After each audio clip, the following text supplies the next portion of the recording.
University of Hawaii through the Richardson Law School, the Refugee and Immigration Law Clinic is doing incredible work supporting folks that are in the federal detention center right now, going in and screening them and trying to save as many folks, giving them access to an attorney as possible. So please support their work. I ask any administrators, please support the work of the Refugee Immigration Law Clinic here at UH. It is doing incredible work. We need to hold our police accountable to make sure that they are not overtly cooperating with Immigration and Customs Enforcement, that they are not aiding and abetting them. The only way this federal administration can achieve its aims to deport and detain millions of people is if they get our police to do it on our dime. So we need to make sure that our police do what they're supposed to do to keep all of us safe. They don't do the job of the federal government. And also, if you would like to join us, we don't have a place yet. If you have ideas, let me know. But on May 6th, we're partnering with the ACLU and an immigration attorney who is actually from El Salvador who practices here in Hawaii, and Indivisible and the Hawaii Coalition for Civil Rights to do a talk about the constitutional crisis and what is happening with Kilmar and how that will impact all of us. In fact, they have detained a U.S. citizen who is an immigration attorney who is currently being held, not being extradited to El Salvador, but they are starting to widen their aperture to more and more folks, and that is something that should concern each one of us. And lastly, we are training organizers. So if you want to come and be a part of the Hawaii Coalition for Immigrant Rights on Instagram, that's HI_CIR, come and join us. We have 3 internships available this summer, starting in June, July, and August for 2 days a week.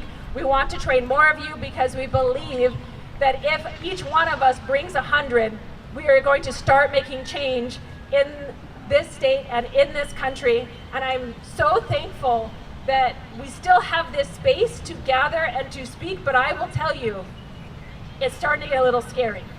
And the calculus is changing in my mind day by day.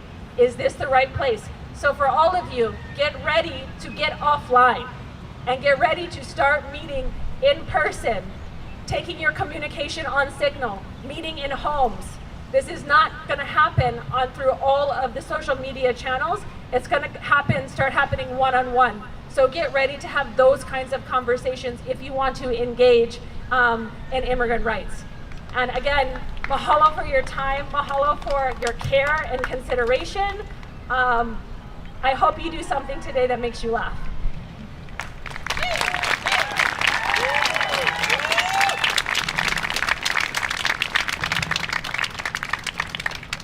So much. I just want to go ahead and open up the floor to any questions that anybody may have.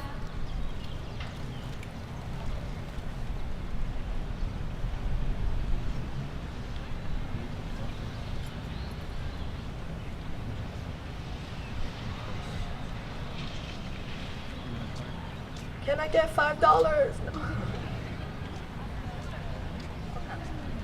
Yes.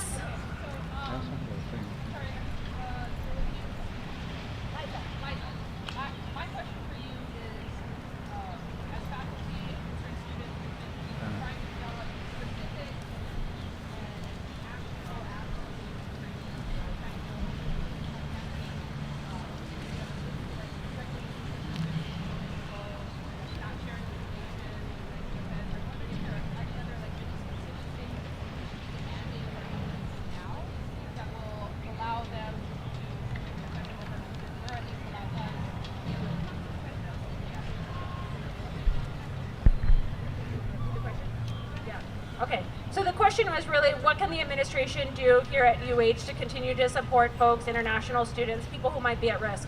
I know that you have an office here that helps international students or folks that have an immigration process. I think it needs a little help. I think it's a little boost, a little support.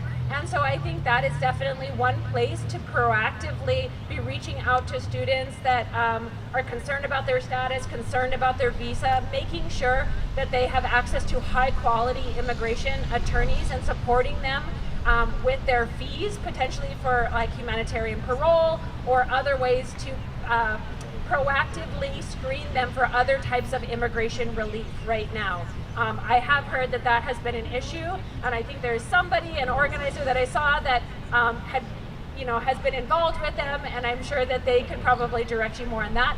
I would say right now, from the procedures, unfortunately, if ICE wants to walk into an elementary school and detain a first grader, and they have a judicial warrant, there is nothing we can do to stop them. But what we can do is make sure that our information is private, that the university is following FERPA, that all of your administrators know that they are not to share that information unless somebody comes with a subpoena and a judicial warrant. And I think importantly, it is to train yourselves amongst yourselves as to what are the proper ways. Most of the time, Immigration and Customs Enforcement nowadays is in plain clothes. If somebody is asking you that you don't know, I have a 4-year-old, and we talk about stranger danger. It's like, you see a stranger that is like just in normal clothes and they want to know about so-and-so, you don't answer. You do not respond to their questions. We have not seen them engage yet on specifically on a campus, but oftentimes they are around campuses. But you do not proactively share information with somebody unless they shows a judicial warrant. I think, again, for the administration, making sure that your students that are vulnerable, whether that is they didn't feel previously vulnerable, they had a student visa, or they are worried about their immigration status, I think if you can get that office out there and supporting them proactively, that would go a long ways.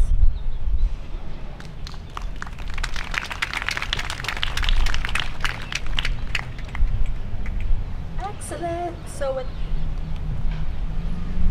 with that being said, we have any more questions?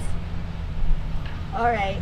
We'd just like to thank and our deepest gratitude for the invaluable participation in our recent panel. Everybody, let's just give a round of applause for our panel.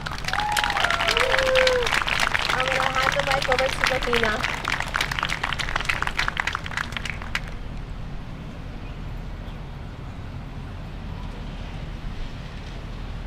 Mahalo everyone. My name is Mahina if you're just joining us or recently joining us, and I am helping MC the event today. I wanted to remind you folks that we have rules listed on top of each tent, kind of taped to the roof, kind of flowing in the wind, but I'm going to reiterate some of the most important ones. Please direct any media questions to the person in the orange vest. The person in the orange vest is also standing in front of the food tent, which is the second from the middle, holding all the food containers kind of straight in front of me. Please feel free to take some snacks and water if you need some. Also, we have people who are security liaisons in yellow vests, so please address any security concerns to those individuals and they will liaison to campus security. Mahalo. And as a reminder, please do not engage or provoke any agitators. We want to keep this event civil, where we can all share our commitment to free speech, academic freedom, and civil rights. So it is my pleasure to introduce our next participants and speakers here.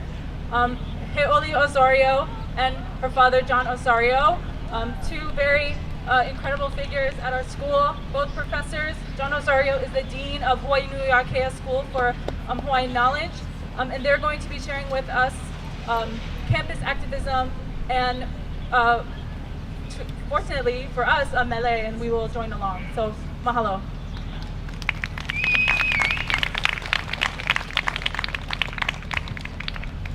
How you doing, friends? Yeah? Aloha mai kako. Let's try that again. Because, like, if someone says aloha to you and you don't say it back, it's basically like telling them to F off. Which is a great technique if you want to tell someone to F off. But in this moment, I'm hoping you don't want to tell me to F off. So, aloha mai kako. Oh, that's much better. My name is Jamaica Heoli Malikalani Osorio. I'm an associate professor of Indigenous and Native Hawaiian politics in the Department of Political Science here at this university. This is my father, Jonathan K. Kamakuiho'ole Osorio, former professor No, I'm still a professor. I don't know if Hawaiian studies. he's an administrator now. They don't take He's that an title. administrator now, which is good They just because don't let me join the union. there That's aren't all. very many administrators here today. We might talk about that. Although I did see the Dean of Call. I did see the Dean of Call. I don't think I saw any other deans. He's a dean. We're excited to be here with you folks today. We're going to hopefully bring up the energy a bit by singing some really slow songs and talking a little bit about why we're here. Do me a favor, if you have a friend who's not here, I don't have any friends, so I can't do this, but you could like bust out your phone and you could say, hey, come down to Wise Lawn because we're talking about sticking it to the man and kicking fascism's ass, or you know, whatever playful language you want to use. With that said, I'll let you introduce your song. Hello, everyone. It is such an honor to be here. In a few minutes, I'll talk a little bit about what it's like to be a father of Jamaica and what that means for involvement in movements like this. But the first song I'm going to play is a very personal song. I wrote the chorus of this, just the 2 lines of the chorus, in 1973. And it was for Vietnam. I wrote the rest of the song in 2003, following the invasion of Iraq. And I'm singing it today, and it reminds me that for over 50 years, we have been fighting American wars. We have been struggling against America's wars. And this war in Gaza is no less an American war than any of the others. The song is called "The Hour the Armies Are Leaving."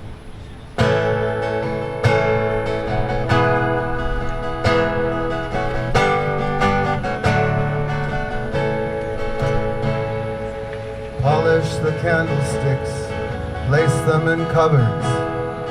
Sarah, come sit with me now. I'll dampen the fire and cover your shoulders. Listen to your sad cries a while. Our stomachs are empty, but that's not so new now. We've done with so little so long.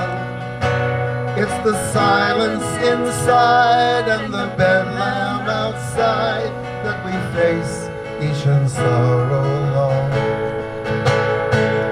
We face each in sorrow alone. We watched when they entered in fearsome array, already too late for regrets. For we knew that our people would never stand still for invasions and armies, and yet we told them, our children, to leave them alone. There was nothing for us in this war. It was generals and presidents far and away who knew what the fighting was for. Who knew what the fighting was for. Come sit by me now in the hour the armies are leaving.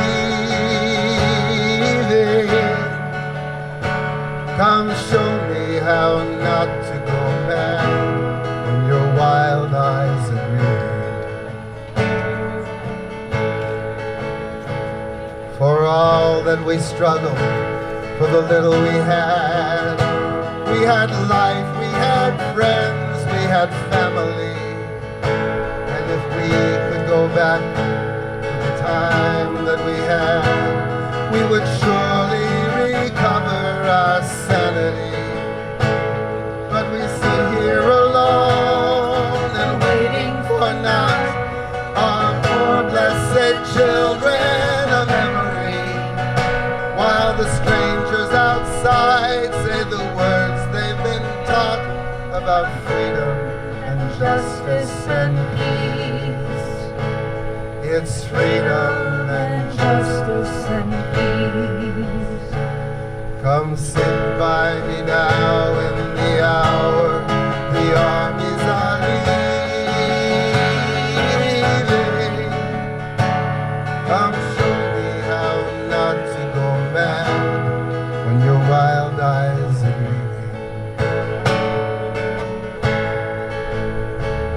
they say it's their safety, their freedom, their choices. Some say it's just oil and shame.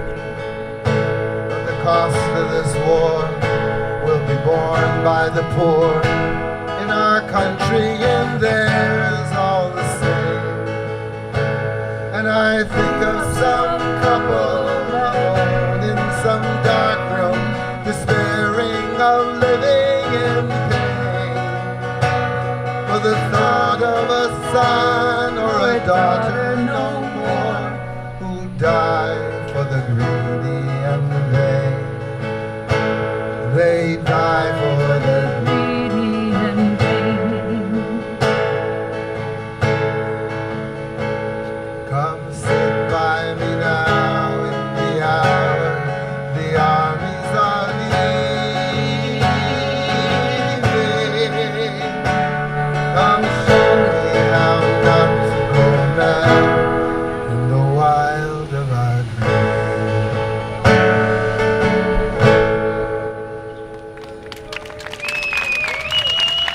Wow.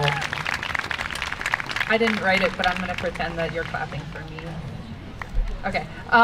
We're really, really thrilled to be here, especially in this place today. You may have heard, if you're one of my students, you may have heard me say this before, and if you were here at the beginning, you certainly heard Kawila, our comrade, say this earlier, but this is hallowed ground we stand upon, not just because we're in Hawaii and all aina in Hawaii is sacred, but this place has long been a site of contestation on our campus, in our home, both in the fight against the Vietnam War, but also in the fight against the ongoing desecration of Mauna Kea. We have gathered here many, many, many times. We have occupied this building. We've occupied this building before when our administration failed to live up to its promise to protect our aina, our people, our rights, our civil rights on this campus. I'll say it again, we have occupied this building before. Okay, we got the point. Okay, so anything that has been done could be done again is the point. We are facing, in this moment, we face struggles that are both local, national, and global. These struggles are intimately connected to each other, and so we need all of us to show up from our own places of struggle, from our own centers of knowledge, with our own intimate love for what we believe in.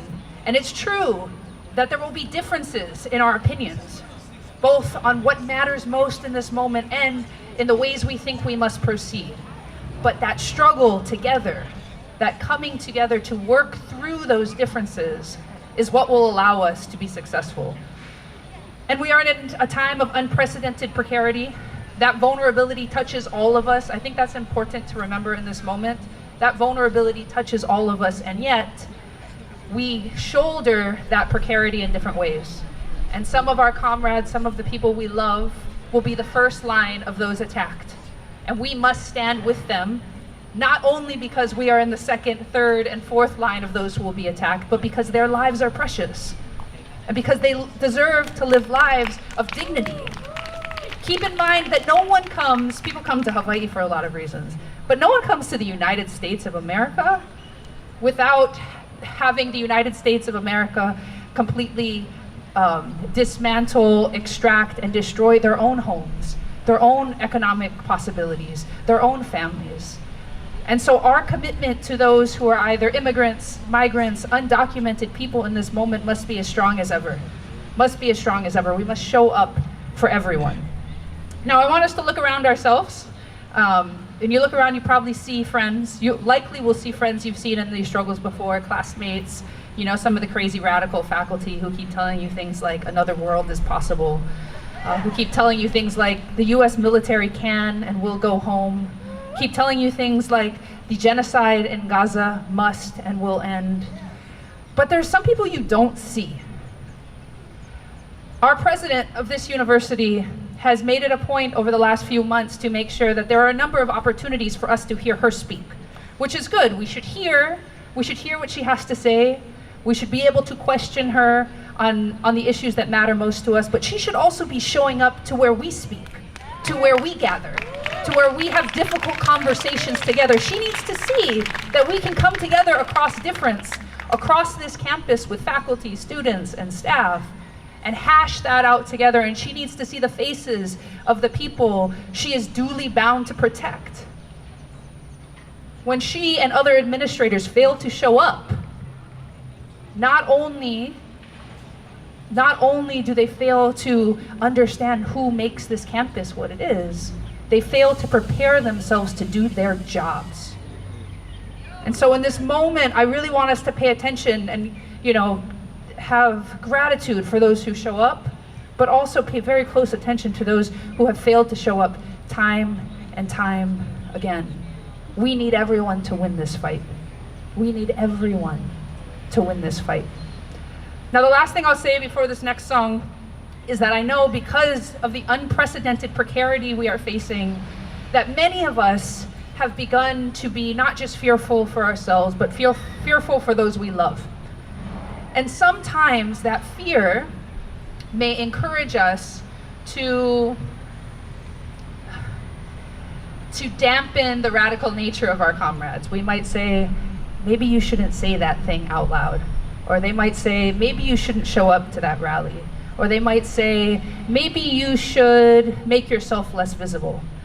And I understand the care behind those comments, but what I want for us to really think about in this moment is that if we want to protect those who are most vulnerable, the answer is not to silence them. The answer is for you to get louder.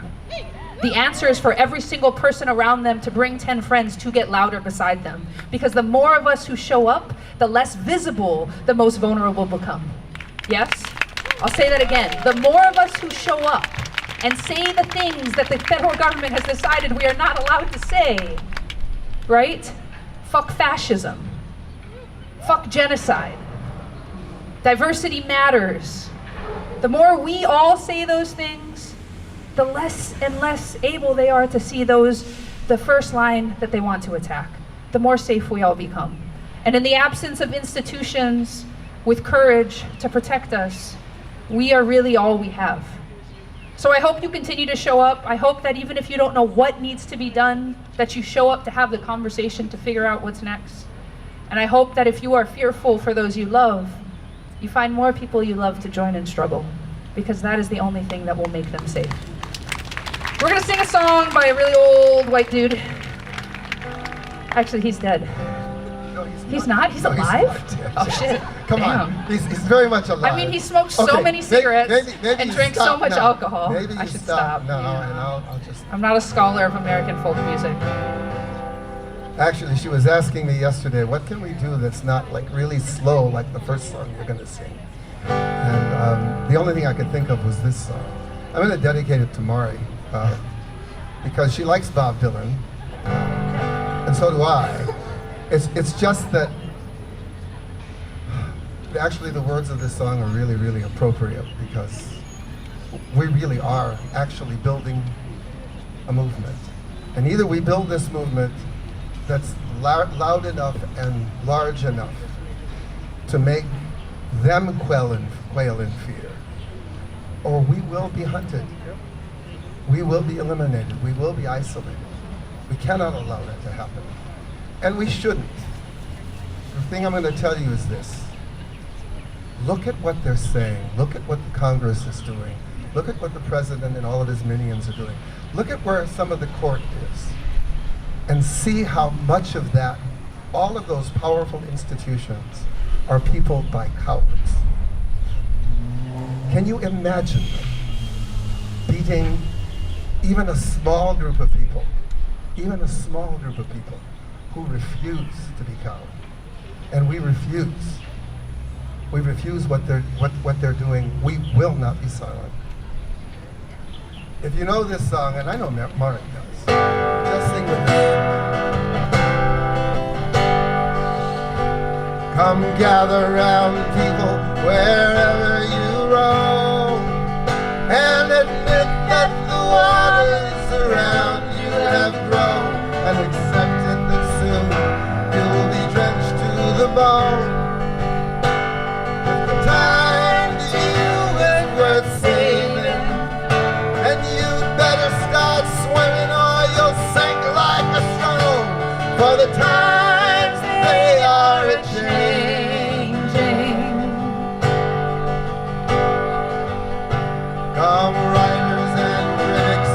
prophesy with your pens, and keep your eyes wide, the chance won't come again. And don't speak too soon, for the wheel's still in spin, and there's no telling who that it's naming.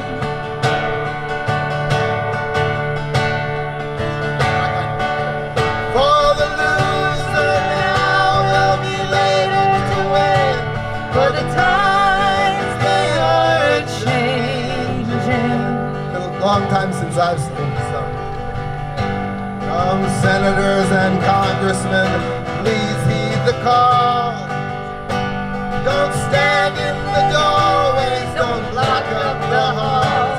For he who gets hurt is he who has stalled.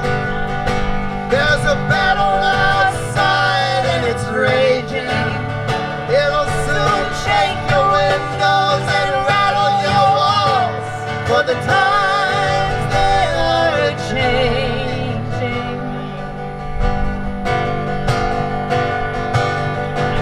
Mothers and fathers throughout all the land, and don't criticize what you can't understand. Your sons and your daughters beyond your command. Your old road is rapidly fading. Please get out of the new one. You can't lend a hand. Well, the times they are changing. The line it is drawn, the curse it is cast. The slow one now will later be last, and the present now will later be past. The order is rapidly fading, and the first one now will later be last. For the times they are changing.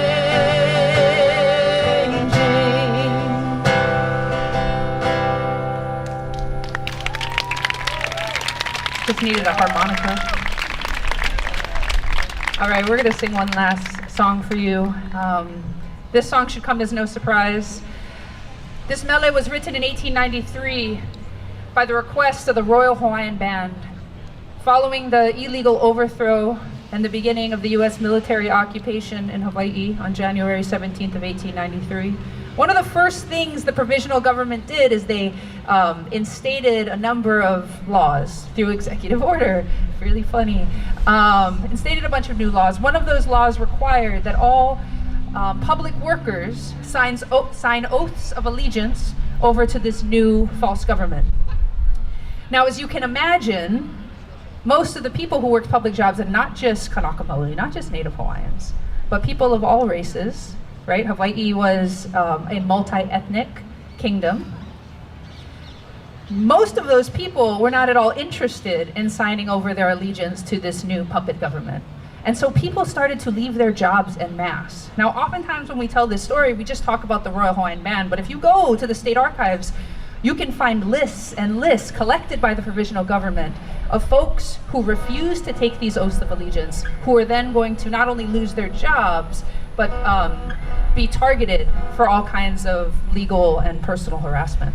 Now, the Royal Hawaiian Band quit their jobs en masse. They said there's no freaking way we're gonna sign oaths of allegiance to this puppet government, this haole oligarchy of old sugar money that's trying to take over our home. And so they asked their friend, Ellen, they asked her to write a song about their commitment. They asked her to write a song that told the story, not only of the Royal Hawaiian Band, but of all the aipohaku, all the stone eaters of the Hawaiian Kingdom who were loyal not just to the Queen, but loyal to a number of principles that the provisional government did not hold. Now, as the story goes, this song has become probably one of the most popular, enduring songs of resistance for Hawaiians.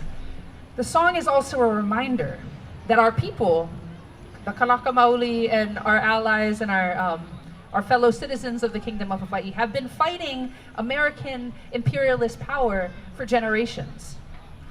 Today, we might learn something from that endurance, from that steadfastness, in the same way that we should learn something from the Samud of the Palestinian people, who refuse to be removed, who refuse to be anything other than themselves, even in the moments of the most violent live stream genocides we may have ever seen in our lives. And so today I want us to think about what kinds of traditions of resistance we can join in, not just as Kanaka, but as all of us who find ourselves here in this place, in Hawaii, in this moment. Because like I said, we are facing challenges both local, national, and global. And so the way that we fight should be informed by our history in Hawaii. And the way that we fight should be informed by the fact that our kupuna were internationalists in their view of the world. They were internationalists in their view of struggle. And so we want to sing this song. My dad might have some things to say about this as well, but I want to sing this song to honor that tradition, to call all of you, regardless of race, national origin, creed, gender, sexuality, all the words I'm not allowed to say, into that tradition with us. And as a call to Kanaka Maoli, there are too few of us here in this space right now, too few of us who see these issues, these national, global issues, as Hawaiian issues, as a reminder that they too should be here with us. Thanks so much. I'm just going to say one quick thing about this song. You're not in tune.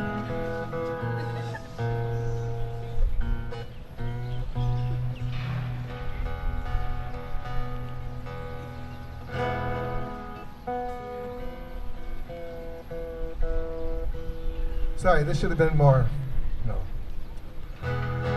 graceful.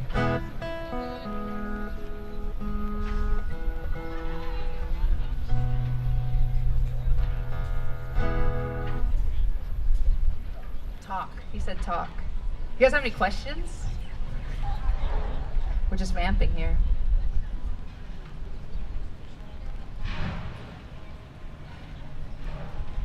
I want to say something. I want to uplift something that was said earlier during the panel of brilliant organizers and educators who were up here just before us. But one of the speakers reminded us that the issue of Palestinian freedom, not just the issue of ending the genocide, which is a crucial and necessary thing we must fight, but the issue of actual Palestinian freedom, the return of our Palestinian comrades to their ancestral home, their ability to live lives of dignity in Palestine. That issue is a keyhole from which we can see all the other issues we are facing today. We cannot separate the question of Palestine from the question of free speech.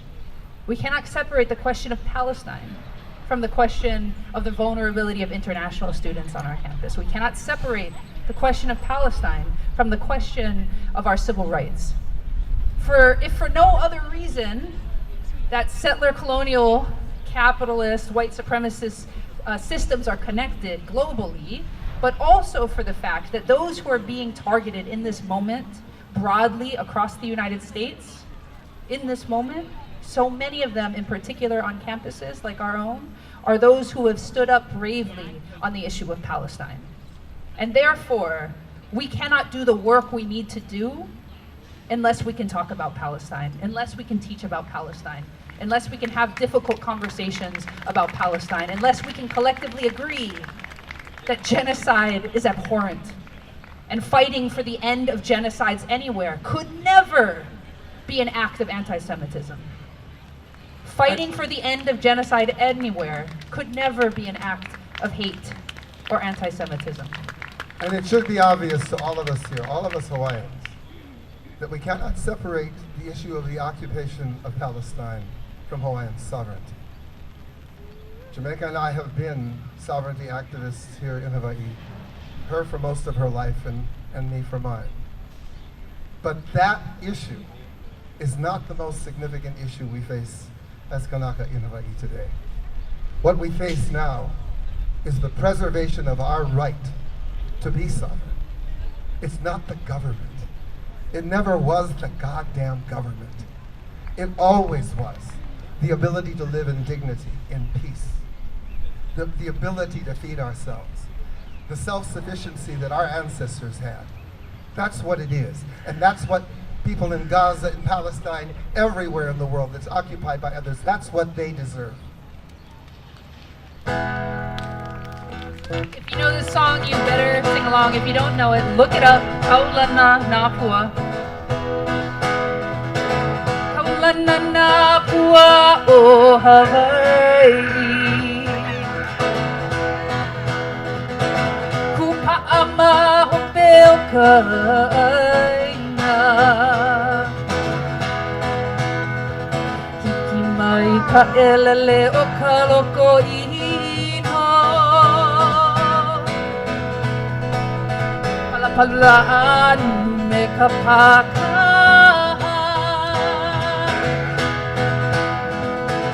Kaulana Napua o Hawaii. Kupa'a mahopeo kaina. Mai ka elele o ka loko ino. Palapalaan me ka pakahan.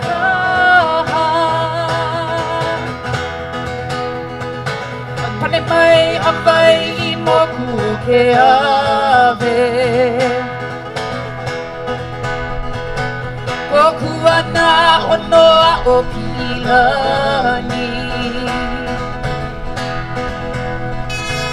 Kako o mai kauai o mano. Kapu me ke one o kapu I hewa.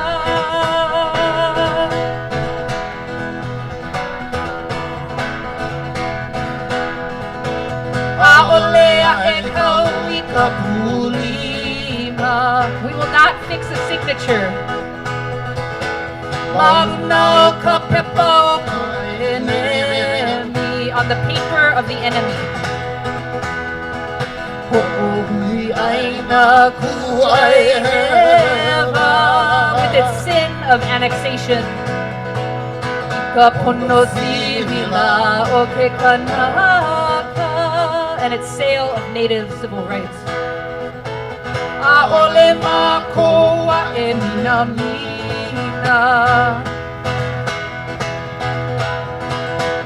Ika pu'ukala o ke Ahupuni. We don't care about the government's large sum of money. Ua lava mako ika pohaku. We are satisfied with the stones. Ika ai kamaha o ka aina, the astonishing food of our land. Mahope mako o liliulani. Aloha ai ka pono ka aina. Aina ia mai ana ka puana. Ka poe ia loha I ka aina.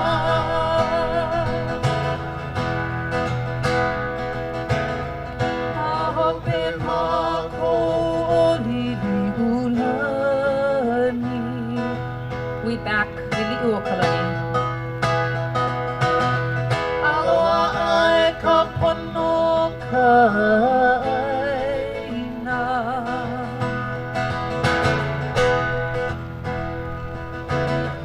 Aina ia mai ana ka puana.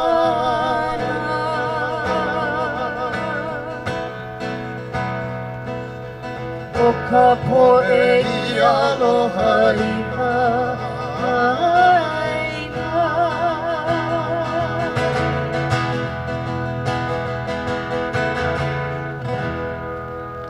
Free Palestine, free Hawaii, free your mind.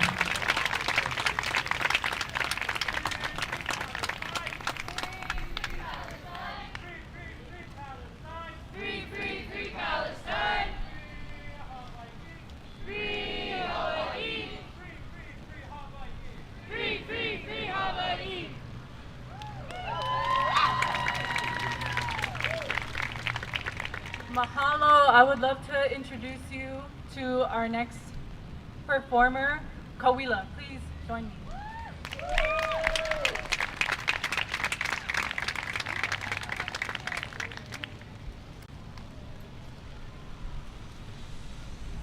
Hello, my kako. So what I'm gonna ask you to do, I'm gonna drop the beat for this first song, and I'm gonna need your folks up. We're gonna go a cappella, so I'm gonna need y'all to clap.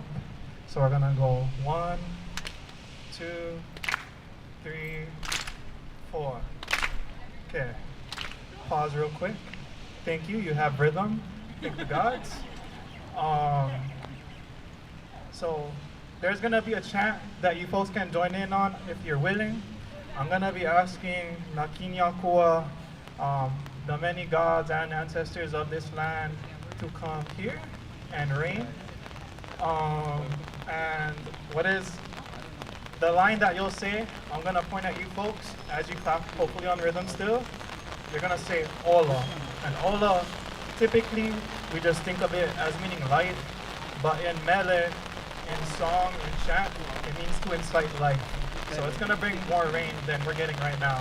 So I hope y'all are ready. Go hide under a tent if you're scared of rain. You're not made of salt. Well, some of you are. And some of you are salty. If you are, get under a tent. Okay.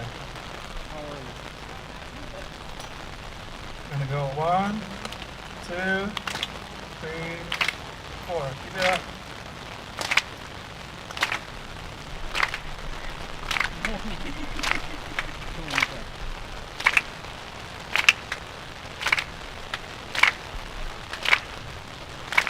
Kiniakua, old and new. I need all of y'all to come on through. Cause Uncle Sam and the settler crew came through saying, right, we got nothing to do. Don't open the bottle, the ava ala swallow. Inu ke kanoa till I hit the bottom. When it kanu kalo hume malo, everybody follow like a IG model. They wanna hollow. Then the O of a people live life backwards, last name Kanivo. We know we grow cool puna Caesar with the next generation cool puna sequel. We ain't the gods with the elements.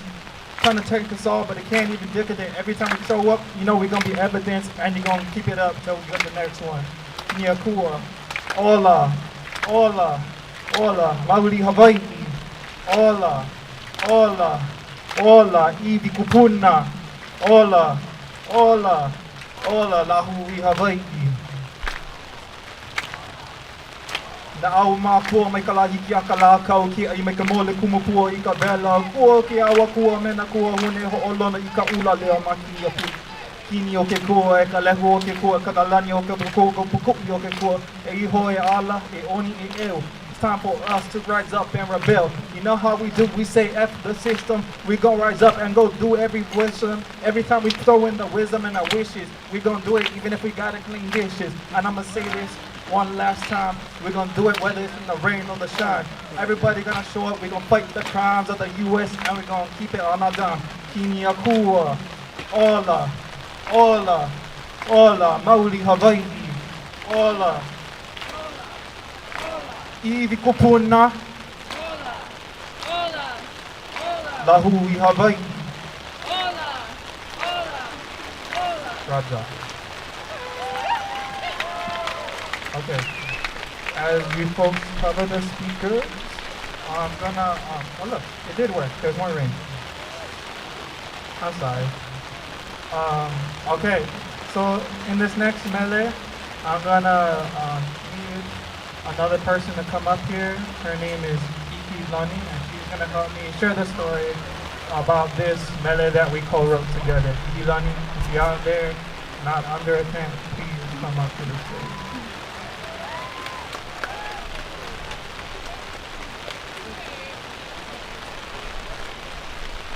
Check that, 1, 2, 1, 2. You know how me and EP do. I'm just taking the time while you cover up the speakers so you know we're around. Go ahead, EP. Okay, on the beat already.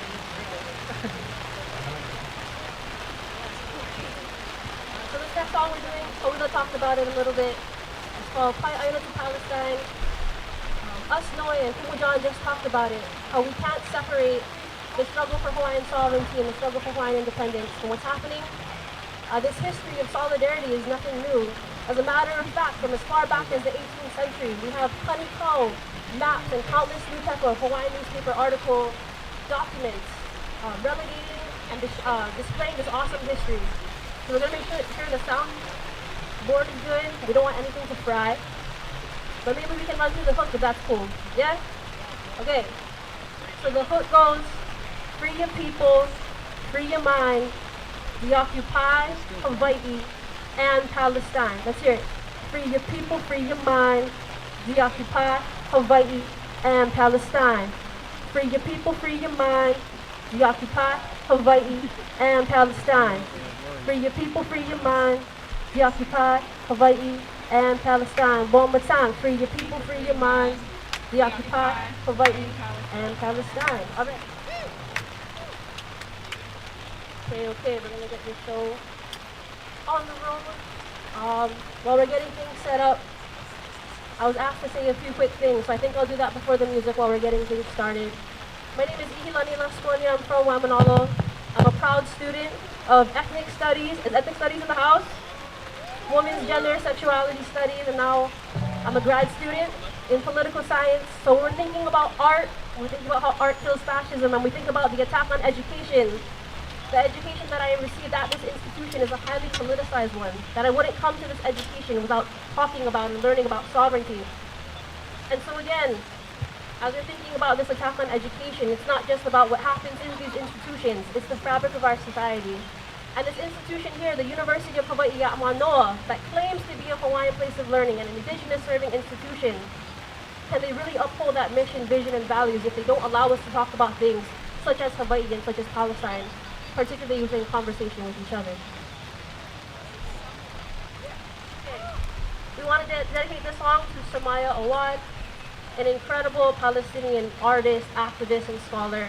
We wrote this song for her about 4 years ago as a lay that never fades. And so for us, we want to share this with you, but also knowing that songs like these wouldn't come into being if it weren't for that pilina or that relationship that we have. So yeah. Solid. I have nothing else to say. That concludes our message. All right. Thanks for rolling with us.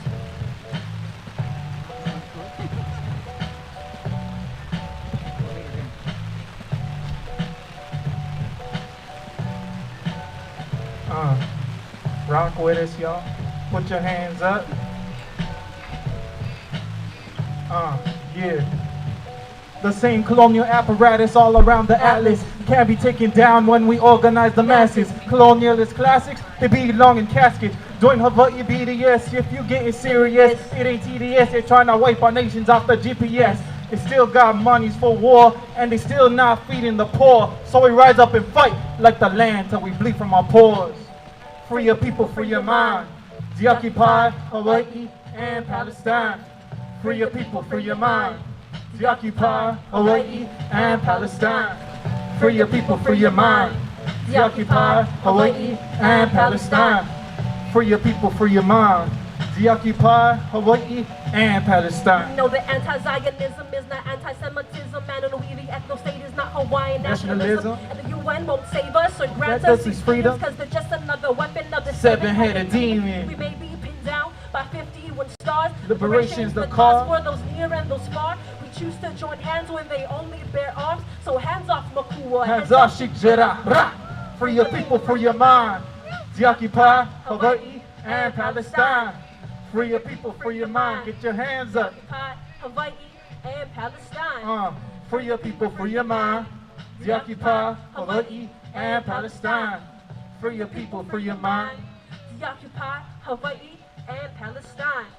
From the olive tree to the smallest lohi, they bulldoze the homes of OEV only. Waimanalo, Mānoa, Gaza, trying to turn our homelands into a plaza. The shores of this concrete jungle's tied into your ancestral rubble. Ku ika heba ho'oko ika banana. The story of the future's liberation. We the authors. Free your people, free your mind. Deoccupy Hawaii and Palestine. Free your people, free your mind. Deoccupy Hawaii and Palestine. Free your people, free your mind. Deoccupy Hawaii and Palestine. Free your people, free your mind. the occupied Hawaii and Palestine. So raise your fist high if you want to see through this vision. Up with the people and down with the system. Ihuana o Luna, Ihuana o Lalo. It's to Ahupua, comrades of tomorrow. From olive tree to olive tree, from Niihau to Hawaii, we see you when you struggle and we won't stop till we all are free. Kuwana kapaya. Intifada, intifada, intifada. For your people, for your mind. The occupied Hawaii and Palestine. For your people, for your mind. The occupied Hawaii and Palestine. One more time. For your people, for your mind. The occupied Hawaii and Palestine. For your people, for your mind. The occupied Hawaii and Palestine. Gotta keep it up on the rhythm. You're gonna lead the chant right now. Go. When I say land, you say back. Land, Back, land, back, land, back, land, back, land, back, land. back. When I say ola, you say vai. Ola, Vai, ola, vai, ola. vai. Eyo, mahalo everybody. Our struggles are incredibly interconnected. There is no free Hawaii without a free Palestine. And there is no institution that is safe for Kanaka or any person of color, or any queer person, if we're not able to learn these things. Our job as educators is not to tell you what we think or to show you what to think, but allow you the opportunity to be intellectually curious. And what does it mean when we enter institutions that are banning words like gender, sexuality, Palestine? So for us here today, the art is about the politics, and the education has always been about the politics. We can't separate Hawaiian independence from this institution or from this education that we're receiving, regardless of your major. So yeah, mahalo.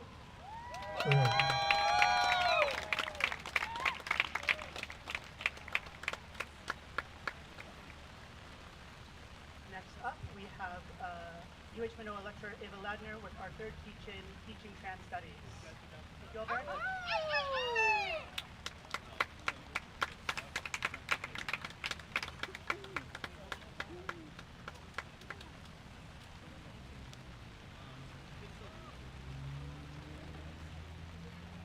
Good afternoon, everyone. Hello. Aloha and welcome. First thing I want to do is acknowledge and recognize all the mahus who have helped me better understand myself, and I appreciate everything they taught me. So I want to acknowledge their presence, even though I closer. Thank you. Appreciate it. I'm going to keep my remarks brief, which is kind of laughable. We win in academics. Prefaces that and then goes on to magnum opus.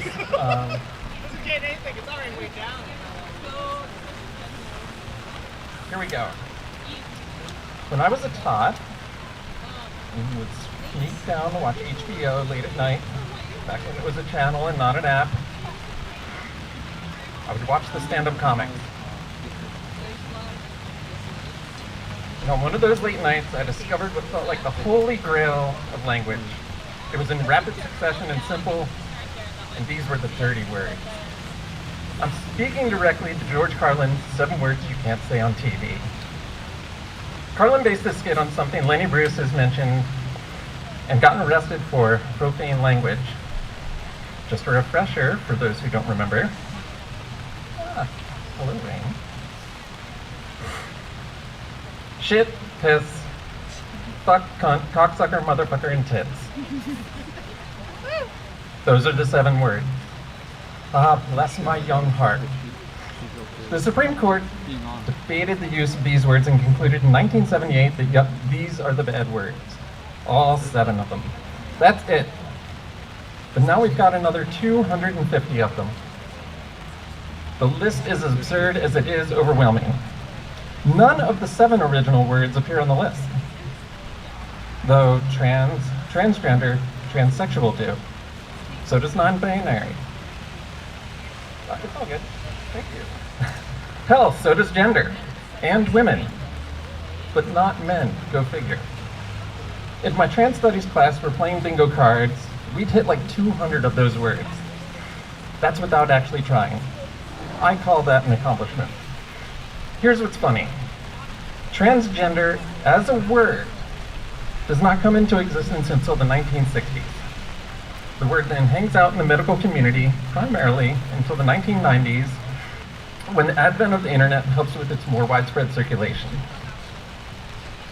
The word transgender then hits the mainstream in the mid-2010s, with more media covering trans folks. Laverne Cox, Janet Mox, a show like Orange is the New Black, Sean Baker's Tangerine, and now, a decade later, the word is part of the current administration's purge. To paraphrase Hunter S. Thompson, we had all the momentum. We were riding the crest of a high and beautiful wave. So now, less than 5 years later, you can go up on a steep hill and look. And with the right kind of eyes, you can almost see the high water mark. That place where the wave finally broke and rolled back. The rolling back is how transgender became part of the current administration's purge. But its attempts to delete the word are folly. Trans people were around before the word, and they'll still be here regardless of semantical games. Just ask the Mahus who call Hawaii home, or the Fa'apapene in Samoa, or the ladies of Tonga, or third genders on the continent, or Hirjas of South Asia. The list goes on. To go from a word originating in the 60s to being the target for omission in just 60 years is quite the trip for a word. But that's the current word. The state of legislation shows the efforts. In 2025, 854 bills have been introduced in 49 states targeting trans persons. 70 have passed, 737 are still active. Hawaii itself has 5 bills still in process. All of that work is for a population that is estimated at 1.6 million. Consider that the NIH canceled $100 million in research focused on trans health, something vital for further understanding and care, and then declared it would focus research on trans regret. I'll ignore how determining the outcome of research means that it isn't really research at all. Instead, note that less than 1% of trans persons who transition actually show regret. So 1% of 1% of the population. Hardly worth the work. Transitioning is life-saving. Prior to teaching the trans studies class in 2019, it didn't exist. I had no idea what would become of it, and hell, if even anyone would sign up. But I approached the class with a happy optimism of trying to inform, to highlight, and for some, provide an understanding of themselves. And I feel it had been done, I thought it was also a helping hand that I was not afforded originally. Now, 6 years later, the class is additionally a place of resistance, a space for compassion, and an arena for hope. I think the thing that gets me, more than anything, is that for the 250 words that have been placed on the purge list, it is the second aspect of my class that didn't. Studies. Because clearly this administration is afraid of engaging with anything intellectually. Thank you very much.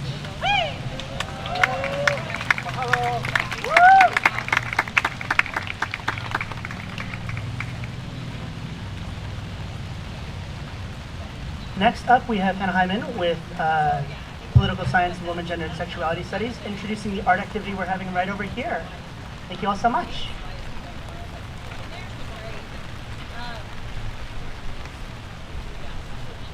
Hey folks, thank you so much for coming out and staying, because there's kind of a downpour now.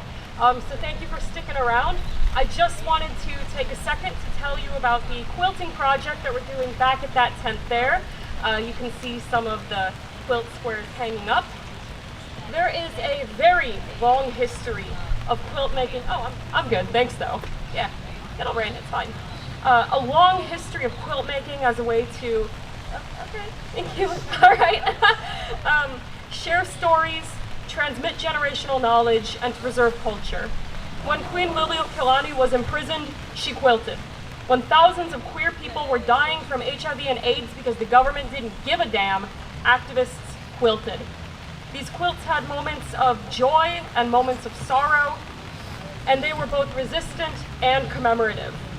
And in that spirit, we're trying to use quilting as another mode of resistance too. But hopefully, ours will just be joyful. The Trump administration wants to kill these words, to stamp them out, and to stop us from using that. But we're not going to let that happen. Because not only are we going to keep using them in the speeches and the poetry workshop that's going to happen soon, which is going to be real cool, stick around, right? But not only are we going to keep using them, but we're going to write them, we're going to make them beautiful, and we're going to hang them up for everybody to see. So if you're at all artistically inclined, please feel free to stop by the tent back there, make a quilt square, have fun, and fight some fascism. Thank you, folks.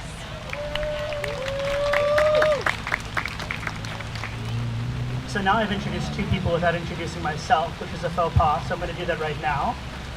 Good afternoon, everybody. My name is Junho An. I am one of the people affiliated with this event. I'm in political science. I'm also one of the press people. So make sure that if you have anybody who is with press, to notify one of the individuals with the orange vests. I'm not in orange, I'm in bright yellow, still just as visible. Up next, we have one of my favorite people doing our poetry workshop, Words That Matter, our 2023 to 2025 Poet Laureate, Professor with American Studies, and someone truly inspiring, Brendan Law and Eva Dugal.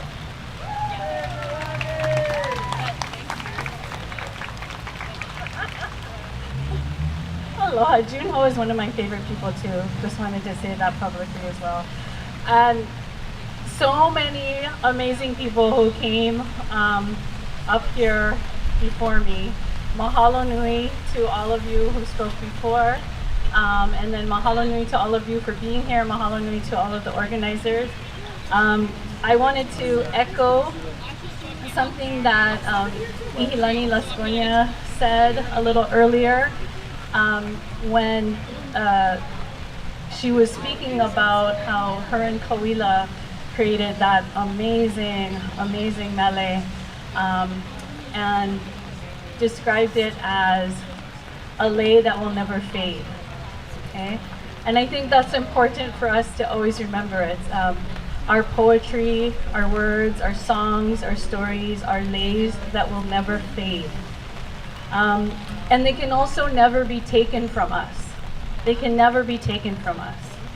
Poetry is great, and what I love about poetry is that if you need any space to calm yourself down, to not feel so anxious, to not feel so fearful, to not feel so angry, and you need to process all of that negative energy that might be directed to you or to people you love, poetry is a good space to hold that for you so it doesn't have to eat you up inside.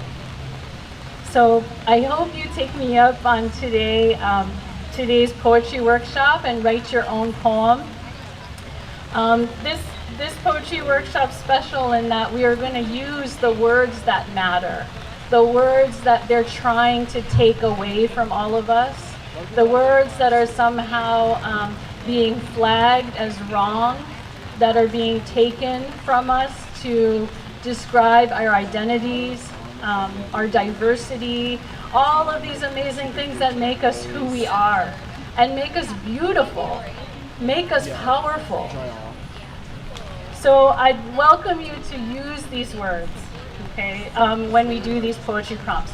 So I think, hopefully, I know Colin Maya about the beautiful rain that's blessing us right now, but there should be kind of like little squares with poetry prompts maybe going around. I think also there should be index cards of multiple colors going around as well with pencils. Also, you might see larger sheets of paper that are 8.5 by 11. On each of these papers are some of the words that matter, that have been flagged, that there are attempts to ban as words.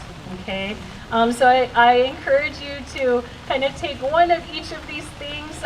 If you're so inclined to write a poem of your own, and like I said, and like Ihilani reminded us earlier, these are things that will never fade. Okay. And they can never take our songs, they can never take our poetry, they can never take our stories away from us, okay? These are the things that last forever. Okay, So these are the poetry prompts. Everybody's getting, how many of you are still waiting for maybe some paper and stuff to come around? Oh, we're halfway through. Okay, okay. Folks on this side, it's coming, it's coming. Okay. All right, but I can start maybe kind of going over some of the poetry prompts and you can get them in your head first, okay? Just so you know, I'm gonna read, I have about 5 poetry prompts here, okay? And that they're also written down on these sheets of paper, so if you don't get to hear me kind of read them out loud because you're concentrating on other things or you're trying to look for the index cards or whatever, know that it can come around, and then also you can share with other folks that are there. But after I read through these poetry prompts, I'm also going to be shouting out some of these words that matter, okay? And they'll just be random, and feel free to incorporate them into your poetic writing as you're bringing them in, okay? Think of these, this is not your high school classroom poetry writing exercise, okay? So don't stress over it. This is just something for you to kind of let the creativity flow and let you express yourself in the most beautiful, most creative way possible. So whatever comes to you is poetry in that moment, okay? If you're opening yourself up to all of the mana'o that's been shared today, all of the love and peace and safety that has been wished upon everyone here today, you're already there in that creative space and able to kind of welcome it in, okay? So let it just flow through you.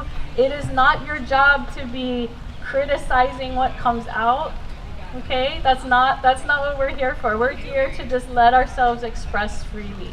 And that's what we always should be here for, okay? Mahalo. Okay, so here are the poetry prompts for words that matter. Okay. The first one is, choose one of the words that matter. Use it to write an acrostic poem. Begin by writing the word vertically and create lines that use each letter. This is probably the first poetry assignment you're taught when you're in elementary school, where you take a word, usually it's your name, right? And you write all the letters vertically, and then you create words that describe yourself, right? This time we're taking one of the words that matter, one of the words that they're attempting to take from us, and you're using that to describe you, okay? So you write the word vertically, and then you describe yourself using the letters from that word. So one letter from each line, okay? Okay. You guys all know what an acrostic poem is. You guys, this should be familiar, right? Okay. All right. The second one is probably the second poetry assignment you've ever gotten, probably also in elementary school, which is to write a haiku. So you're gonna write a haiku, a 3-line poem, following the 575 syllables per line, describing something you saw or heard at today's event, and using 2 to 3 words that matter. So think about all the things that you might have seen, maybe some of the booths you visited, something you heard somebody up here come up and say. We had so many amazing, brave, beautiful speakers come up and share such awesome mana'o, yeah? That's worth writing and rewriting about and capturing in a moment with a poem, like a haiku, okay? Third one, write a blessing for peace and safety for a loved one, for a group of people, for Aina, or for everyone, using the words that matter, okay? A lot of the folks that came up here already, a lot of the creative people who performed, Kumu John and Heoli Osorio, Ihilani Laskonia, Koila Mahi, and Ava, also as a very creative person, but did not share her creative work. There's a lot of creative energy up here. I'm feeling it, you know, but let that, they all like spoke to this blessing for peace and safety. All were calls for peace and safety. So let that inspire you as well. Okay, number 4, write a poem that begins with and repeats these words. You can't take. You can't take. Okay, so feel free to do as many you can't takes as possible. You can't take, and then add in whatever word from the list of words that matter that you want to include in there. You can't take. You can't take. You can't take. Okay? Shoot for at least 3 of those you can't takes. And then consider ending. You could keep going with you can't take, but consider ending with a line that begins, you can only give. You can only give. And figure out what it is that the you can only give. Okay? And that'll be your last line. All right, and then finally, describe what a better, fairer, safer, and more peaceful future for all of us could look like. Okay, describe what that bright future is for all of us. It's important as creative people that we're always keeping that hope going, that we're always painting a picture for those of us who are not feeling hope, that there can be hope, that there can be, as Heoli said earlier, there can be a safe place for all of us. There can be safety. There can be ways in which we can speak freely, right? There can be a free Palestine. There can be an end to all genocides around the world. These are things that we have to believe, and part of our work as creative people is to bring them into being through our words and to write about them. Okay? All right. Okay, so you have your assignments, right? Everybody has an index card and pencil. Okay, so go ahead and get writing. Get writing right now. And as you start writing, as I mentioned before, I'm going to be reading out some of these words that matter. Feel free to use them as you need them. Okay? So start now if you haven't already. Mahalo. Kalamai, I know it's hard if you have to be under a tent somewhere or under an umbrella. Okay. These are just some of the words that matter. Immigrants. Immigrants. Inclusivity. Allyship. Assigned at birth. Activism. Accessibility. Breastfeed. Clean energy. Non-binary.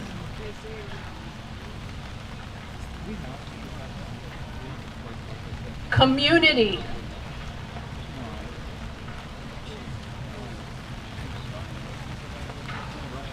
Diversity.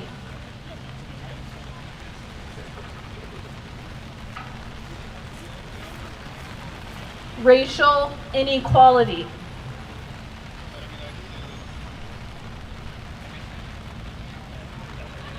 Pronouns.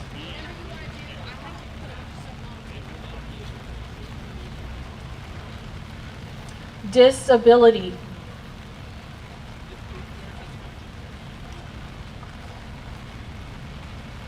Transgender.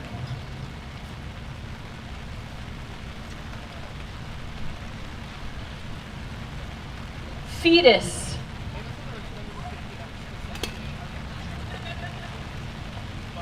Feminism. Trauma.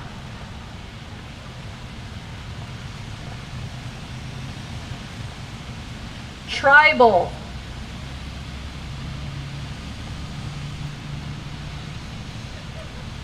Stereotypes.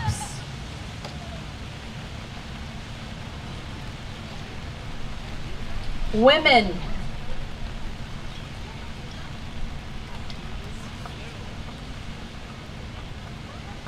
vulnerable,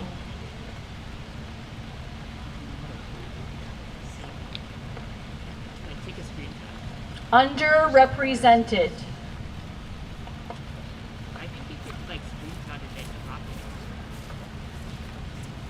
Gulf of Mexico,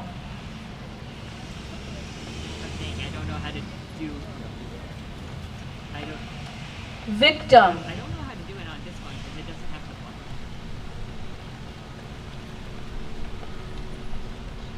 identity,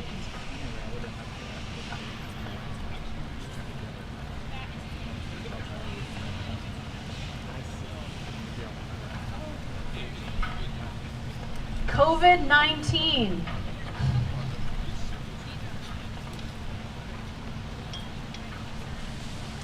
multicultural,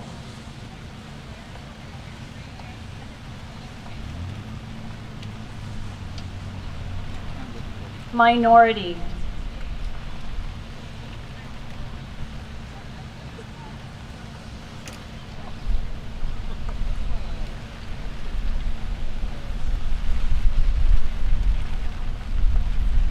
health disparity,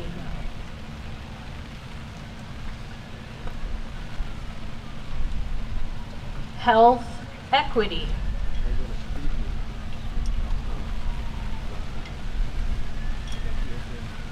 segregation,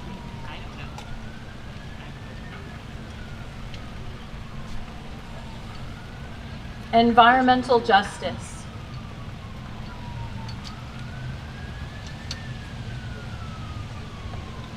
entitlement,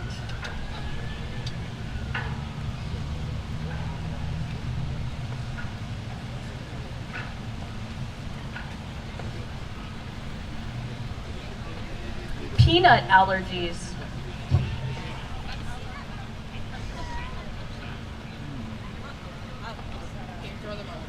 discrimination,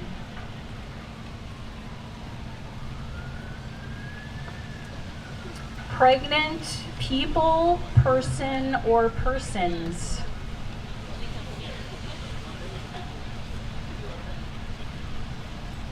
and I'm going to end with this one. Political.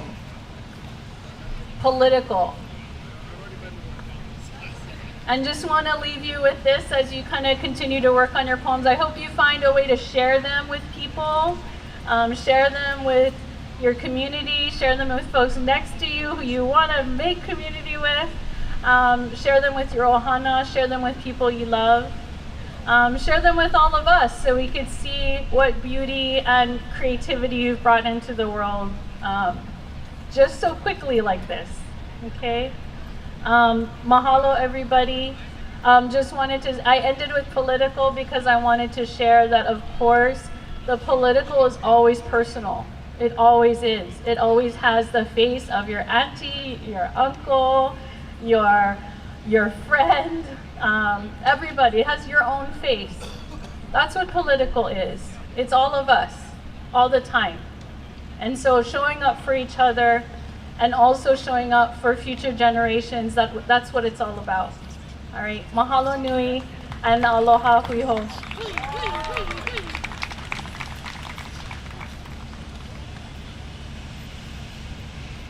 As somebody with a peanut allergy, knowing that that's on the list is fascinating to me.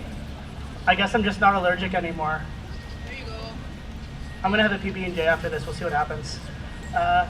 Well, we have a moment. I'd like to go over our community guidelines real quick as we continue on with our event. I had a piece of paper, but it's gone. Let me pull that up as we're speaking. I think the rain is also going away, so thank you, Brandy. I'm going to say that Brandy did that. No, it's still here. It's still on me, for sure. So, do respect Kanakamoli Aina and Ea and keep the area clean. Do remain courteous and respectful. And do mask up to protect yourself and others. Do direct media to anywhere wearing a orange vest. I'm not in orange, but once again, direct media towards me, Dean. Do only speak for yourself and not for others. And do come with an open mind and be ready to make some art. I expect to see all of those poems. Do not engage or provoke agitators. We've thankfully not seen many, but we should always be aware that this is an attitude that we should be holding of ourselves. Do not engage with media or press. Do not engage with campus security. Do not photograph people's faces without their affirmative consent. Do not participate in racism, Islamophobia, anti-Semitism, anti-indigeneity, anti-blackness, gendered or sexual violence, ableism, or any other kind of discrimination. Do not use alcohol, drugs, or smoke, and do not block pathways or doorways. Thank you for abiding by these community guidelines. It keeps us safe, it keeps us respectful, and it keeps our community together. Next up, we are going to have a series of speeches and performances. I'd like to call up Emma Watson with the Student Solidarity Network. Thank you.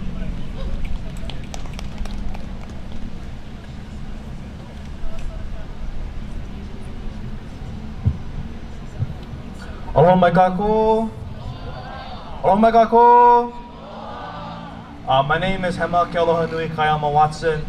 I'm from the Student Solidarity Network. Our tent's right over there with the green, whole green, red tablecloth. Been a long day. I'm also part of ASUH, the Associated Students of the University of Hawaii. That's a student government here for undergraduates, the vice chair of the finance committee. Solidarity forever. What does that mean, right? Okay, is everyone familiar with that phrase, solidarity forever? Can everyone say it with me? Solidarity forever? Solidarity forever. I need more strength. Solidarity forever? Solidarity forever. Ew. It means that, no matter what, I got you. It means that whether or not I have a jacket, I'll stand in the rain for you. It means that your struggle is my struggle. And it's what we need right now. Because without that, who has our backs? Right? It's the reason why me and others started the Student Solidarity Network. Does everyone remember the day that Donald Trump said, okay, I'm gonna cut all the student federal aid because of the DEI woke policy, blah, blah, blah, blah, blah. Everyone remember that day? I mean, I definitely do. That day, we didn't even know what we were gonna do, but we had a, in our minds and our hearts, we knew that we had to do something. So we did a rally down at Campus Center. And we got hundreds of students to come with us. They didn't even know what was going on, but they knew it was important. They knew that what had to be done together. We marched to Bachman Hall and we said, hey, we need an answer from UH now. And what the answer they gave us was subpar, but they gave us an answer. And that was because we stood together. That's because we did it together. Without us doing it together, it would have never, ever happened. When the Office of Civil Rights from the Department of Uneducation currently sent UH a letter saying that basically we couldn't have cultural graduations because they're quote unquote segregated, right? We know that's wrong. We know that's false. But here's an example of non-solidarity. The UH administration, because I'm in ASUH, they told us that maybe we shouldn't fund some of the clubs that we were gonna fund. Maybe we shouldn't have them on those lists because maybe they did fall into that agenda that Trump wanted to X out. They didn't stand with us. They didn't tell us, hey, you know what? We're gonna help you out. We're gonna find a way so that these guys can be funded. They told us, oh, maybe don't do that. Maybe abandon your fellow students. So we told them, fuck no. We funded all of them. I'm super happy to say that we didn't take them out. We didn't put them under unnecessary legal counsel for no goddamn reason. But I want to show you that solidarity is more than just a word. It's a mindset. It's an ideology. It's a way of being.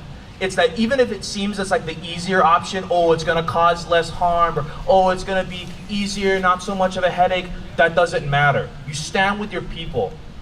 You stand with your people no matter what, because when you're down, they got you, right? Because if no one else is here, who got you? If no one else is standing behind you, if you abandon everyone else, is anybody gonna have your back? No. The only way people are gonna have your back is if you stand with them too, and show them that you'll show up when they're in need, so then that they will show up when you're in need. And so, I really would like to implore everybody here to come check out our booth, Student Solidarity Network. We are taking people in, right? We love everybody. We're definitely not gonna not support you. We love everyone. We want to make sure that everyone else is included. And a little plug, I also want to say, I'm currently in ASUH right now, and our ASUH president is graduating this semester.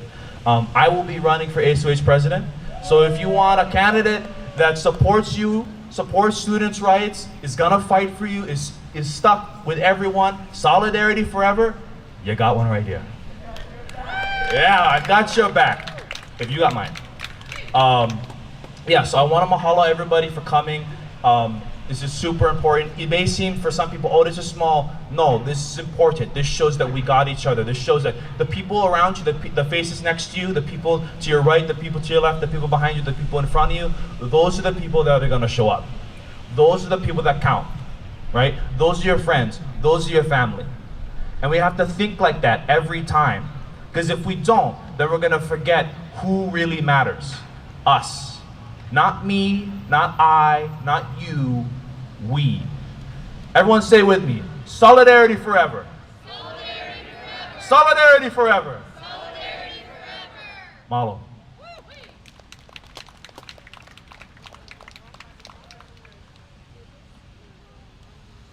Thank you so much, Emma. Next up, we have Derek Rainey with Academic Labor United, also known as ALU.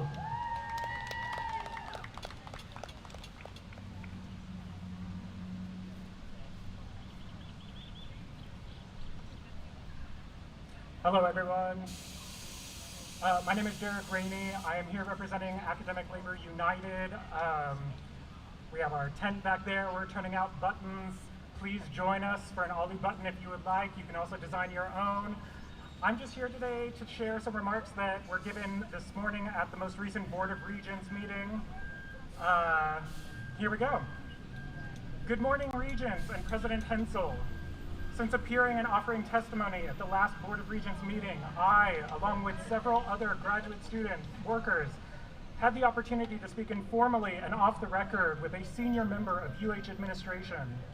As part of this conversation, it was suggested to us that previous increases to the GA pay step minimum have cost the university something in the range of $2 million, a figure that represents approximately 0.2% of the $1.3 billion budget that is made up of tuition and state-awarded funds. It was suggested that to ask the legislature for funding to increase GA pay could upset legislators and a budgeting process that appears to keep asking for more. Though of course it would only be an additional ask because a GA living wage has not only not been prioritized, but has been left out of budget proposals entirely. This administrator suggested the best approach for incremental increases to GA pay is increased enrollments. Leaving aside that increased enrollments necessarily imply increased need for GAs at any rate of pay, I wonder how many other positions at UH we compensate based on year-over-year enrollment figures. Are administrators or faculty paid less in years with enrollments below a certain threshold? Are groundskeeping and custodial staff, essential workers of this campus, paid less in years with fewer bodies? Why should GAs be uniquely suited to such a compensation structure? A point on which I had to agree with this administrator. If UH chooses to value its GAs, if it decides the necessary labor, the operational labor we provide is worth a living wage, it will choose to find a way to pay for it. For UH not to be doing so already and to have proposed no plans to do so in the future tells us everything we need to know about how UH has valued our labor. It is disappointing the salary schedule for GA pay posted on UH's website only imagines up to step 30, a rate that represents a minimal but living wage for the area, a rate that UH has shown no intention of reaching anytime soon. That UH has failed to imagine beyond a minimum living wage and considers even that such a distant possibility that it very likely will no longer be a living wage by the time it is reached shows a deep lack of concern for GAs. A deep lack of value for our work by the university, and certainly nothing like a prioritizing of students among the many challenges UH has been and continues to face. Already, they have allowed that GAs with the same job title, same standing, same qualifications, and same merit can be paid wildly different salaries.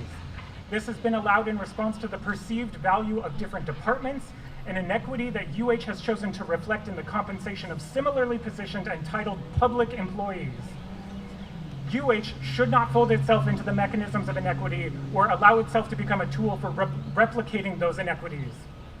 No member of UH upper-level administration has offered a moral, ethical, or even affirmative argument for why GAs should be exposed to such treatment and conditions. I think it is because they do not have one. I think it is because there isn't one. If that is the case, that cannot be a concern for them to put off onto higher enrollments, future budget requests, or a more amenable federal leadership. It must be a concern that they choose to resolve now. Step 30 for all, step 30 now. Thank you.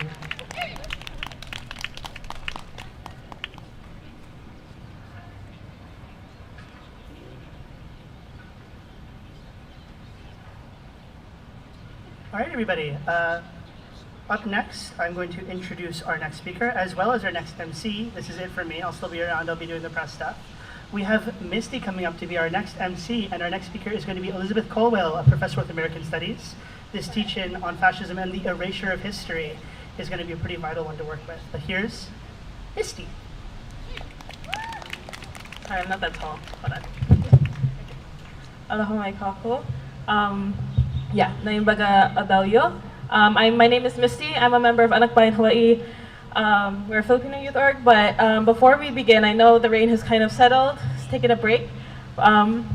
So I want to invite everyone to either come to the center if you're comfortable, stand up if you're comfortable, but yeah, I want to hear your guys' voices. Is that okay? Cool? Okay. We're going to do a quick chant series.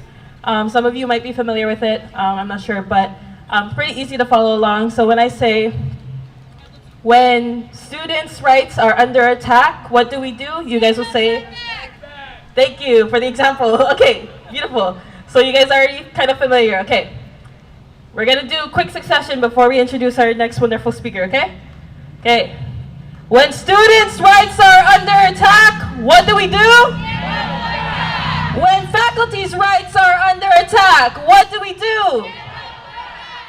When trans rights are under attack, what do?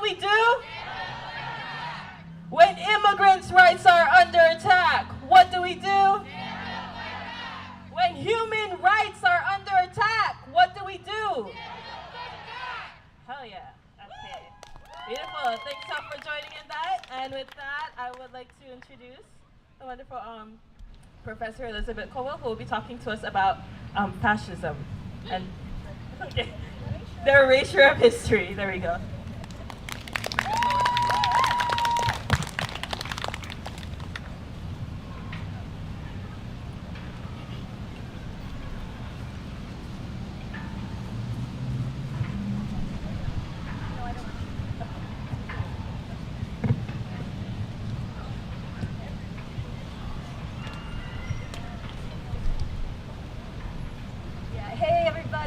Good to be here, great to see you. If some more folks want to move up closer, it feels mighty weird to be talking to people way back, but nonetheless, stay dry. So my theme for today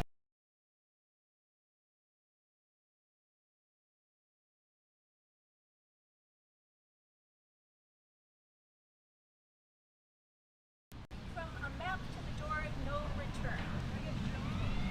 Getting closer? Okay. And this is Brandon. One enters a room and history follows. One enters a room and history precedes. History is already seated in the chair in the empty room when one arrives. Where one stands in a society always seems related to this historical experience. How do I know this? Only by self-observation, only by looking, only by feeling, only by being a part, sitting in the room with history. We are living in an era of the erasure of history, an era of the disappeared. Disappeared archives, disappeared data, disappeared students, disappeared history.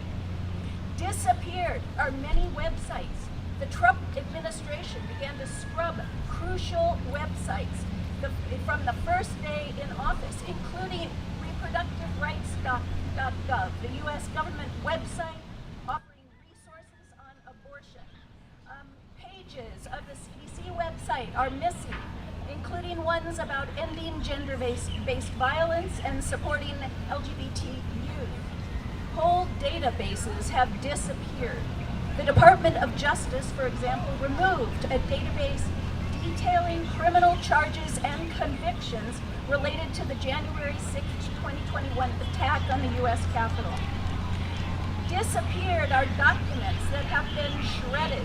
For example, USAID document, a senior official told employees to shred or burn classified documents and personnel files. Under assault are libraries, our archives. The head of the National Archives was fired by Trump. Books have been disappeared.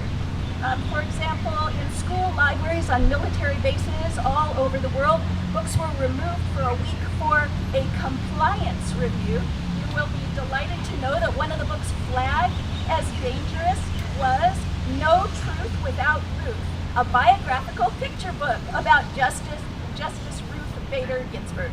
Okay.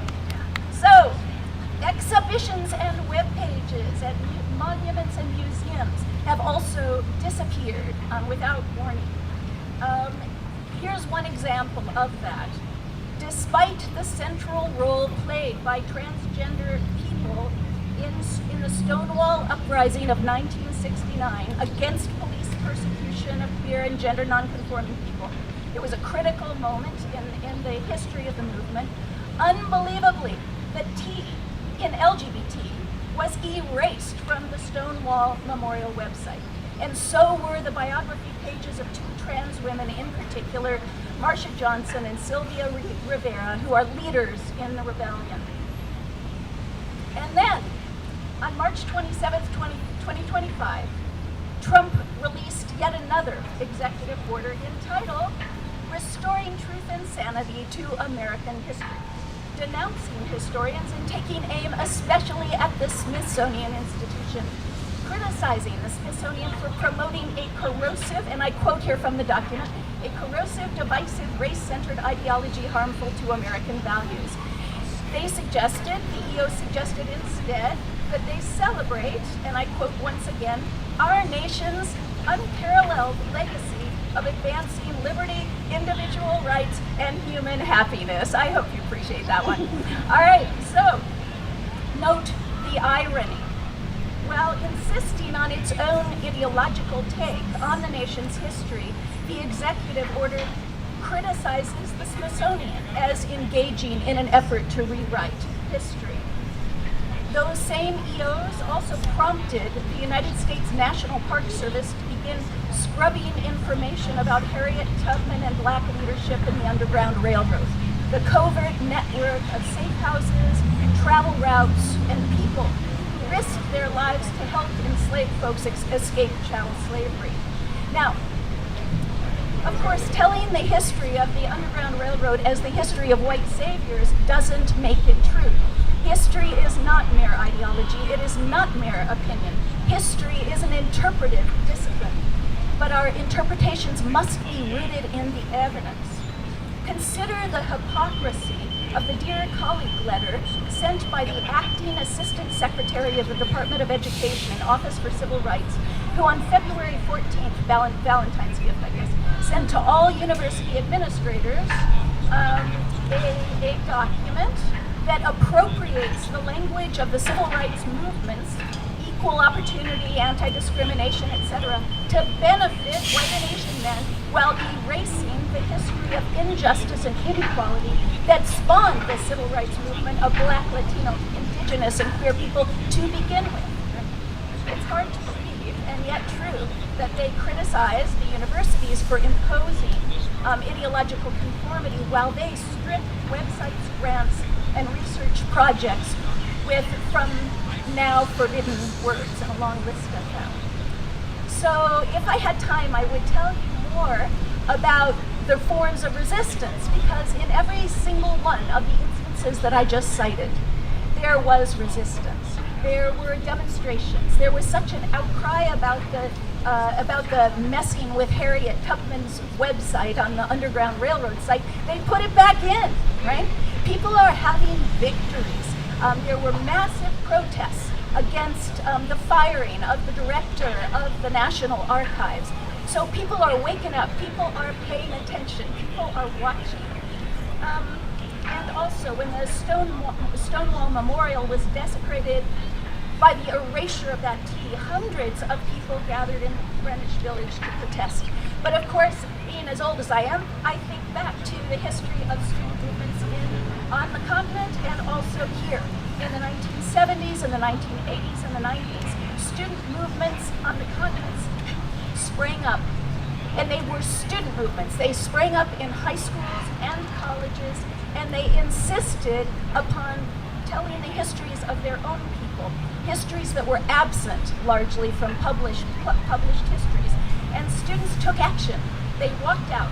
They were joined on the streets by workers and unions and grassroots organizations and families. And in Hawaii, students, artists, tenants, workers, kupuna joined in a resistance and a resurgence devoted to the reclamation of history and language, land and culture, and sovereignty.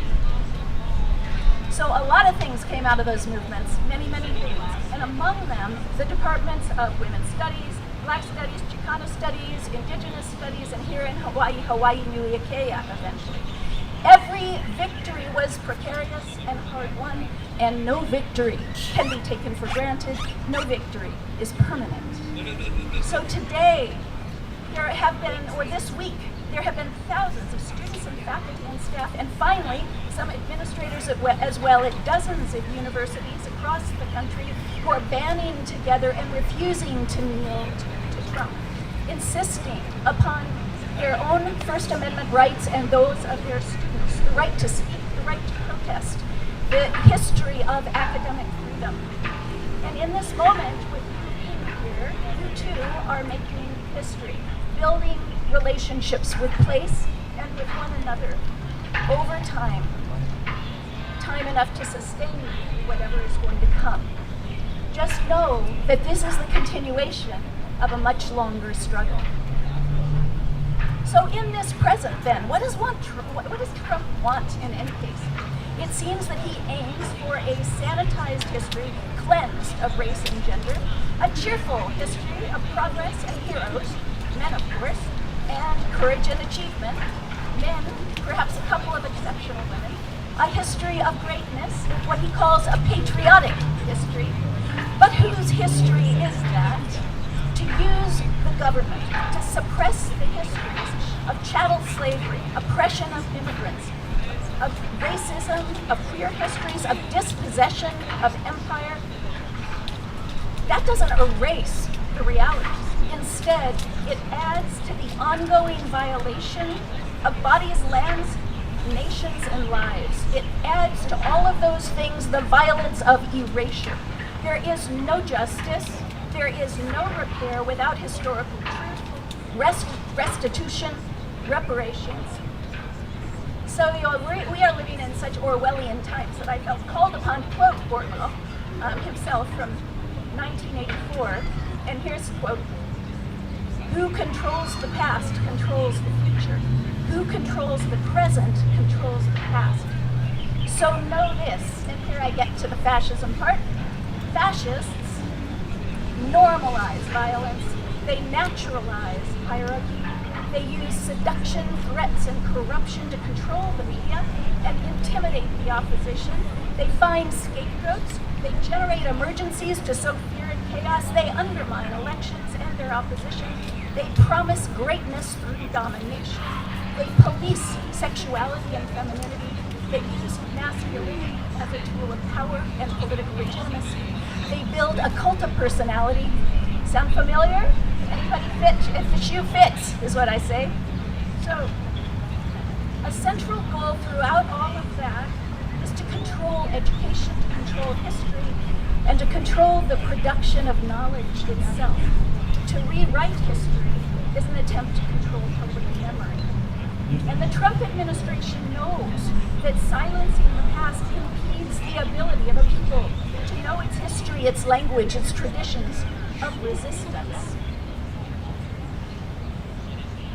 Trump, after all, is great empire builder, isn't he? He wants to take ownership of the Gaza Strip and develop it into the Riviera of the Middle East. No doubt he also wants us to forget that the Hawaiian kingdom never ceded its sovereignty to the U.S.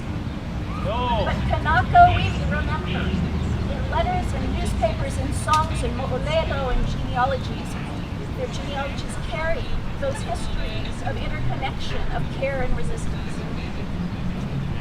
So, I was talking to some of my students and colleagues over lunch yesterday. We were sitting outside, and as every good teacher does who can't come up with an idea, I turned to my students and I said, well, what should I say at this thing tomorrow? And Scott, who's sitting right there, said something like, and forgive me for butchering your words, Scott, to be distanced from history as Trump seems to want to do, also distances people from people of other nations, distances us from other people. And Derek reminded me of a book we read, Disappearing Rooms, about the criminalization of race in immigration courts, which spoke to the value of presence, the power of the act of accompaniment in times of fear, in times of despair. And Noelle spoke of history as cultivating connections and relationships across time and space. And she and Kath referred me to a beautiful article called Talking to the Dead that invites us to reconsider life as a collective of interweaving relationships. So I guess my question for you all is, or for myself really, is how does it open up our conception of history to think of history as listening to and talking with the dead, including those dead but not deceased, whose lives in this society are somehow considered expendable? What if we were to think of history as an ongoing exchange, an act of presence, of accompaniment, of witness? So by way of conclusion, I want to tell you a story to which I bore witness more than a decade ago on a research trip to Haiti. And I was suffering from some illness at the time, some traveler's bug, and so I stayed in that day. I didn't go to the archive. I stole up to the roof of the orphanage where I was living with this stack of newly purchased books on the Haitian Revolution for company. And a man about my age came up there, and he was hauling a mop and a pail, and he was a very handsome man, looked very tired, his face was lined. He clearly was a man who had lived. And he glanced over my way. He wasn't interested in me. Turned out what he was interested in was those books. And he calmly ventured over and then he began to speak. Oh, he said, you're interested in my country. It has a proud history. A history of black revolution. Ours was a history, the first successful anti-slavery, anti-colonial revolution. Voila, he said, reading the covers of books in 3 languages, Creole, French, and English. One is by a French author, he said, the other is Haitian. And then he stopped and he told me a little bit about his own story. He'd been a high school teacher who had been fired during what he called the Troubles, political violence. He'd become, to political authorities, one more expendable. His situation was nothing but precarious. But although he doubted he'd ever return to his chosen profession, the money he earned at his labor, he said very proudly to me, he said, I am putting my daughter through school. And if you know the situation there, you know that to put your daughter through school, now that is one big deal. So for this man, whose name I never learned, his history was a source of pride, of dignity, of hope. Not the false hope of recognition, much less rescue, but a hope that his history would be remembered, his knowledge carried on. And it meant something to him that those who had come before had suffered for a worthy cause, and his efforts too were worthy. So last comment then. Derek Walcott, the Nobel Prize winner born in the Caribbean island of St. Lucia, once said, half of life is living, the other half is memory. How we choose to remember, how we construct our relationships to the past and our present may determine the course of our future. But for this moment, my advice, remember those 3 forbidden words that then turned into 100 forbidden words and then turned into 250 forbidden words, all right?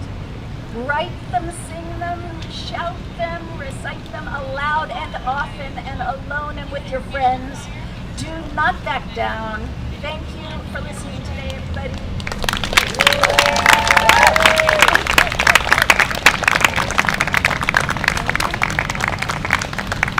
Thank you for one more round of applause. Thank you so much. And with that, we're going to move on to some speeches from our very esteemed faculty who will be joining us today. So first up, I'd like to call up Manang Nadine. Come on, let's hear those claps. Woo!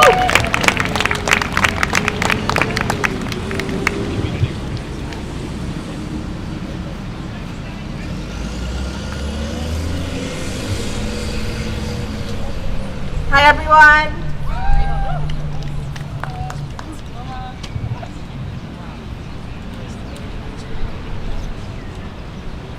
Aloha mai kako. My name is Nadine Ortega. I'm here because Filipinos are the highest percentage of immigrants in Hawaii. We have the highest percentage of undocumented immigrants in Hawaii.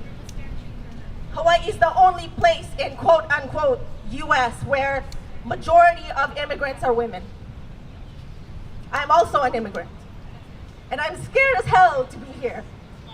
But if I don't speak up, who else will?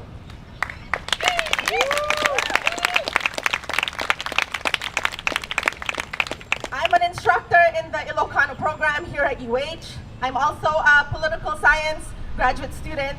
I'm also the co-founder of Tagnawa, a feminist environmental justice organization bridging West Maui to West Oahu. The United States is the great Judas, the Brutus, the Senator Palpatine of history. It arrived in the Philippines not as a liberator, but as a thief in the night, stealing the independence our ancestors bled for, breaking its word and showing its true form. With the same imperial hand, it seized Guahan, Borigen, and before that, Hawaii, and then stitched our stolen lands into one grotesque quilt of empire. Filipinos were never meant to be free after our independence, only convenient.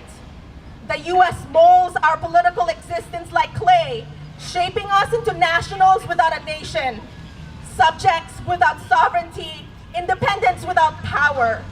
We are brought close enough to serve, kept distance enough to discard.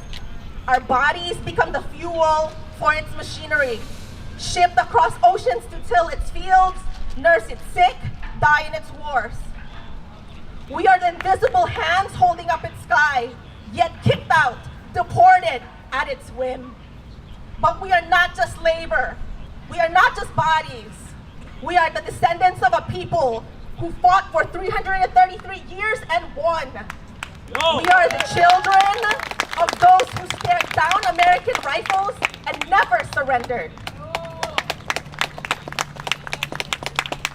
Now here, in the empire's shadow, in its steel and concrete belly, we island people have a sacred and ancient task to dismantle it from within. The fight is not an ocean away. It is here, in the classroom, stripped of funding, in the homes of our friends who flee because they are no longer safe, in the trembling hands of my nephew who wonders if tomorrow will be the day they come for him. I refuse. I refuse a world where education is a privilege and deportation is policy.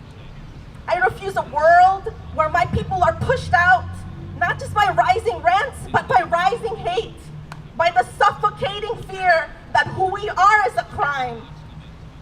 I refuse a world where a child learns to check the news before he checks his pulse, where survival means weighing self-deprecation against the terror of being torn from his family. But refusal is not enough. We must remember our struggles are not isolated. The same empire that cages children at the border bombs villages in Gaza. The same system that evicts Kanaka Maoli from their lands, extracts us from our homeland, and gentrifies our neighborhoods in West Oahu and West Maui. Capitalism, colonialism, white supremacy, they're not separate monsters. They are one beast with many hands.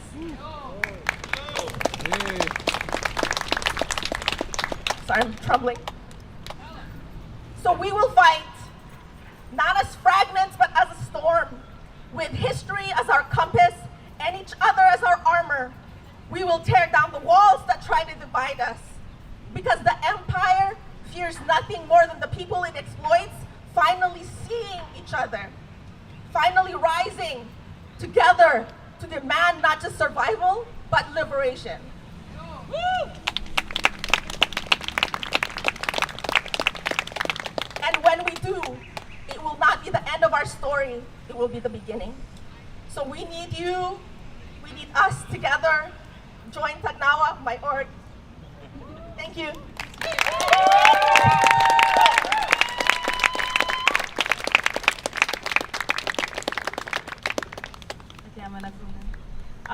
I feel like the only way to come after that is another chant. What do you think? Yeah? Okay. This one y'all might know too. So I'll say, the people united. You'll say? Yes. Go. The people united. Will never be defeated. The people united. Will never be defeated. Okay, we gotta switch up languages.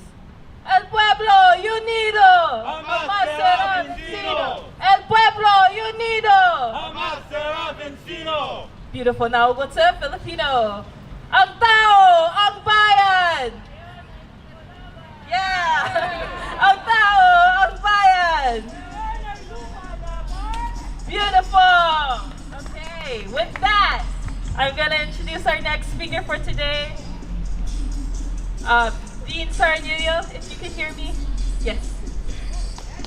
Let's all give him a round of applause while he's heading up here. In the meantime, I would also like to recognize our community members who have joined us here today. We have a lot of student orgs, but we also have folks from the community because we know we do not exist in a vacuum here on campus. So I'd like to shout out Refuse Fascism over there. Woo. And we have Americans for Democratic Action, 5051 right over there, who have really cool art setup. So if y'all feel like it, please drop by these booths. So yeah, thank you.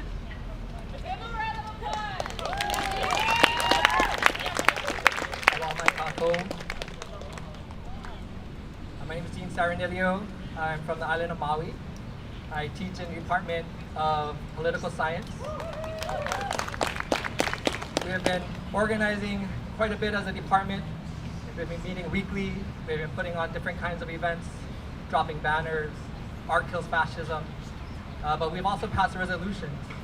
And the UH Mānoa Faculty Senate passed our resolution. And so I'll talk about that in a little bit. But let me first begin by trying to provide some context for the resolution that we passed.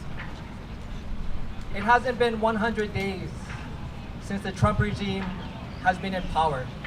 And I use the word regime because people refer to them as an administration. They are not an administration. They govern through coercion and fear. They are unlawful. They are an autocratic regime. I think we are all absolutely in agreement on that. So not even 100 days, people are being abducted, imprisoned, and potentially deported. Disappearing people with no criminal record, who are legally in the United States to potentially lethal concentration camps in El Salvador. And they are using artificial intelligence to achieve their aims. And so this is actually what Carol Caldwell has said, that we are already living inside the architecture of totalitarianism. They have been using social media accounts, they have been using all the information that we have been long giving them, and they're now using that against us. This is exactly why Musk and Doge has been gathering information, and this is unprecedented. The amount of information that they're able to gain through the government is unprecedented, and they're going to use that against us, right? And so AI is deciding who loses jobs, which student is determined to be a threat to foreign policy and seemingly deserving of imprisonment and deportation, like Mahmoud Khalil and Ramesa Öztürk, who lives and who dies. As is the case with Abrego Garcia, who is in the United States lawfully, but the unlawful Trump regime has sent him and others to a concentration camp in El Salvador. And I refer to it as a concentration camp because that is the definition of what that is. If Congress and the media cannot get access to that camp, it's a concentration camp. That is the right term for that. I also want to say, because I think a lot of this does have to do, right, with the Tax Cuts and Jobs Act that was passed in 2017, and it's going to expire at the end of this year. That is why Doge is in the Treasury, right? But this is more than money. They are enjoying themselves. They are getting pleasure out of this. You can see it in the faces of Trump and the other dictator from El Salvador smiling while saying they want to extend deportation to US citizens. You can see it in the sending of the Dear Colleague letter threatening the elimination of federal funding to universities, which was sent on Valentine's Day. Or let me quote Russell Vought. Russell Vought is the architect of Project 2025. Russell Vought states about federal workers, quote, "We want to put them in trauma. These are the people in charge of this regime. This is what we are up against." And so 70% of the world currently lives under an authoritarian regime. And whether it's in the Philippines or Hungary, the activists from those spaces tell us that you are at your strongest at the beginning of the regime, not at the end. And so we are at our strongest now, which is why it's incredibly important for all of us to organize and be united in this moment. And so I'm a member of the Faculty Senate. I'm on the Committee for Professional Matters. That's the committee that is specifically tasked with the issue of academic freedom. And so when we first began writing the resolution, it was a resolution about the scrubbing of websites. But over the weeks, things changed so quickly that we had to talk about the disappearance of students and the vulnerability of international students, faculty, and staff. And so we wrote this resolution. It was about to be heard, so it just got heard yesterday. It was passed. But, thank you. But last week, we heard from the president that students from this university got their visas revoked. And so as a result of that, we needed to write a letter so that the administration could hear our demands more quickly. So we wrote that letter in 1 day's time. After 1 day, it gathered 36 signatures. After 5 days, it's over 130 plus signatures. And these are signatures not just from Mānoa, it's across the UH campus, it's across the UH system. West Oahu, Leeward Community College, UH Maui, UH Hilo, they are signing on and they are absolutely in solidarity with everything that we are doing at Mānoa. And so, if you don't mind, I'm just gonna describe read some of our demands. But just yesterday, we also received a letter from President Hensel, and I'll also share that letter that she wrote. Okay? So, we asked that the UH administrative leadership continue supporting academic freedom and all forms of free speech, including curriculum, by publicly defending any faculty, staff, or student should they come under attack for practicing their First Amendment rights protected under the U.S. Constitution. The U.S. Be it resolved that UH staff be assigned to check the student and exchange visit information system, SEVIS, daily. If a student visa is revoked, UH administration should immediately alert the student. Be resolved that if a UH student has their visa revoked, that UH administrative leadership keeps said student enrolled in our university despite pressure by the student and exchange visitor program to unenroll a student. This decision is ultimately up to our university. We requested that UH administrative leadership will not provide the personally identifiable information of individual faculty, staff, or student members since Title VI investigation by the Department of Education does not require the University of Hawaii to provide such information.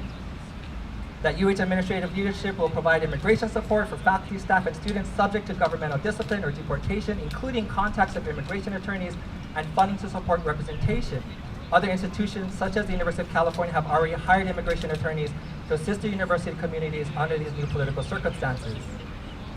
That given federal government's use of artificial intelligence to identify campus protesters, university administrators will not share data, including photos, emails, and video footage extracted from any surveillance of campus protests or assemblies. In the absence of litigation, any data related to campus protesters and/or assemblies should be deleted and not stored. That UH administration will refuse overly broad definitions of anti-Semitism, including the International Holocaust Remembrance Alliance, IRA's definition that equates criticisms of the State of Israel with anti-Semitism.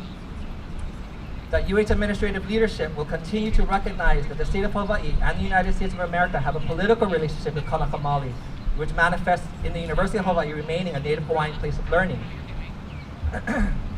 That UH administrative leadership will commit to protecting LGBTQ+ and DEIA efforts and issues, and that the UH administrative leadership will commit to ensuring that internal grievance complaint procedures, especially those based on Title VI, include adequate procedural safeguards. For example, people should not be locked out of their campus housing or prevented access to any university services or resources while being subject to an investigation. This is what happened at NYU, which is the university that I used to work at, where students were being locked out of their housing. Okay, so this is the letter from Hensel just sent yesterday. Aloha colleagues, mahalo for your thoughtful letter expressing your deep care and concern for our non-citizen students, faculty, and staff. I write today in that same spirit of shared commitment to respond to the important points that were raised. First, let me begin, as I have before, by saying clearly that no shift in federal policy can change who we are or our unwavering commitment to ensuring that every member of our campus community is valued and welcomed, which absolutely includes our international students. I'm just going to take a pause and say I just spoke to an international faculty person yesterday who started crying because of the fear that she is experiencing right now. We remain firmly committed to anti-discrimination protections, accessible education, and academic freedom. These principles define us, and we will stand firm in defending them. I have heard and felt the concerns and unease at UH Mānoa and our other campuses over the last several weeks. I share them. Together, we are facing significant and unprecedented challenges. As we respond, it is vital that we do so with honesty, transparency, and care. To that end, I plan to hold another open forum that will be live streamed next week and welcome your participation. This is on April 21st, 3 to 4 o'clock at Campus Center. Okay? So in response to the specific points raised in the letter, Hensel writes, support for free speech and academic freedom. UH leadership remains fully committed to protecting academic freedom and free speech for all students, faculty, and staff, including international members of our community. We are equally committed to ensuring a safe and welcoming campus environment for all and consistent enforcement of our time, place, and manner guidelines. To date, we are not aware of any UH community member whose visa was revoked for practicing free speech or protest activity. Monitoring, another point, monitoring of the student and exchange visitor information system. We have been checking SEVIS daily for some time and continue to do so that the students can be notified by UH officials as soon as we become aware. Next point, student enrollment following visa revocation. We have not and would not unilaterally unenroll a student simply because their visa was revoked, and we have not been asked to do so. Next point, protection of personally identifiable information. We take seriously our responsibility to safeguard the privacy of our students, faculty, and staff. However, the university is required to comply with information requests from the U.S. Department of Education's Office for Civil Rights. Under the OCR case processing manual, OCR has the right to access records relevant to its investigation, including those that maintain personally identifiable information. Immigration support. We are providing support to our students with terminated visas, including connecting them with community resources and attorneys who may be willing to provide pro bono services. We welcome and appreciate offers of support for this important effort. So if anybody has those abilities, please let us know. Data on campus protests. UH does not intend to share data, video footage, or photographs of campus protests or assemblies unless required to do so by law. Definition of anti-Semitism. As a public university, UH has not adopted a definition of anti-Semitism promulgated by outside interest groups. Federal authorities may establish definitions in the future to be used in federal investigations. Native Hawaiian pace of learning. Our commitment to being a Native Hawaiian pace of learning remains steadfast and unchanged. It is an integral part of our strategic plan and our university's identity. Support for LGBTQ+ and anti-discrimination, UH remains fully committed to the safety, well-being, and inclusion of all students, faculty, and staff, including our LGBTQ community, LGBTQ+ community. As stated before, changes in federal interpretations do not change our core mission or values, nor do they change state laws. And this is the last thing that I'll read. Procedural safeguards in investigation. The university remains committed to ensuring that its internal grievance and complaint procedures, including those under Title VI, are administered with appropriate procedural safeguards. In certain circumstances, individuals involved in a discrimination investigation may receive supportive measures when deemed necessary to ensure safety or uphold the integrity of the investigation process. These actions are implemented in accordance with the university's established policies and procedures, as well as any applicable collective bargaining agreements. I'm happy to share this letter with anyone who is interested in reading it. I would simply point out that 1, 2, 3, 4 of our demands have not been met. And so we need to continue to push. And these are important. These include that the administrator will continue supporting academic freedom by publicly defending any faculty, staff, or student should they come under attack. This is what Tufts did for Rumesa Ozturk. As soon as she was arrested, they came out saying that there is no legal grounds for her arrest, that her student opinion in the newspaper did not break any academic freedom rules and did not receive any complaints. So their administration came out in support of this person. And we're demanding that our university extend the same support to us. There are others. The UH administration leadership will not provide the personally identified information of individual faculty, staff, or student members since Title VI investigation by the Department of Ed does not require the university to do so. This is supported by the Associate for American University Professors. The AUP has said that the university does not have to share this information. There's lots of others. The university leaders will commit to protecting LGBTQ+ and DEI issues and efforts. UH administrative leaders will provide immigration support, faculty, staff, and students. These are all things that are incredibly important. And so I'll just end there by saying I don't want to be in an antagonistic relationship with the administration. It's not them who are supposed to be fighting right now. It's fascism. It's Trump and their administration. Those people are the people who put us in this situation to begin with. And so we need to be united. We need to continue organizing. And I'm fucking down to do this. Let's do this together. Thank you very much.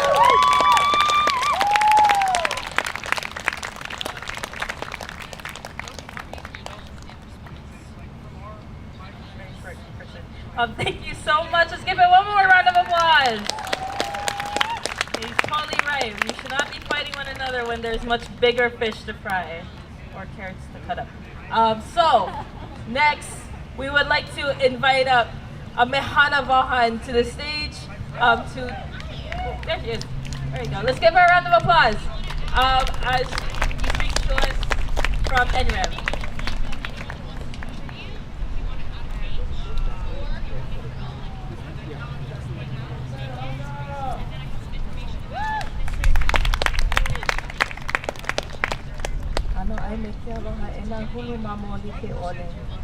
I'd like to begin with a poem. The mouse is dreaming. In a dark hole behind the washing machine, the house mouse is dreaming. Whiskers, body, tail, twitching and trembling, paws scratching the air. That mouse, he's a dreaming of great chunks of cheese and whole loaves of bread, of a nest made of the finest pieces of cloth and paper, dry, warm, and snug, of living out in the open once again to be sun-warmed and star-shined, of walking through the territory patrolled by the cats, of cat traps and cat cages and cats without claws and teeth, of a world without cats. And this mouse, she's a dreaming of acres of lo'ikalo, of nets full of opelu, of rocks choked with opihi and limu, of forests of koa and iliahi and vili, of empty and crushing buildings which no longer scrape the sky, of living in the open once again to be sun-warmed and star-shined, of walking through the territory controlled by the cat, of cat traps and cat cages and cats without claws and teeth, of a world without cats, and the mice dream dreams that would terrify the cat. By Puanani Burgess, January 22nd, 1986.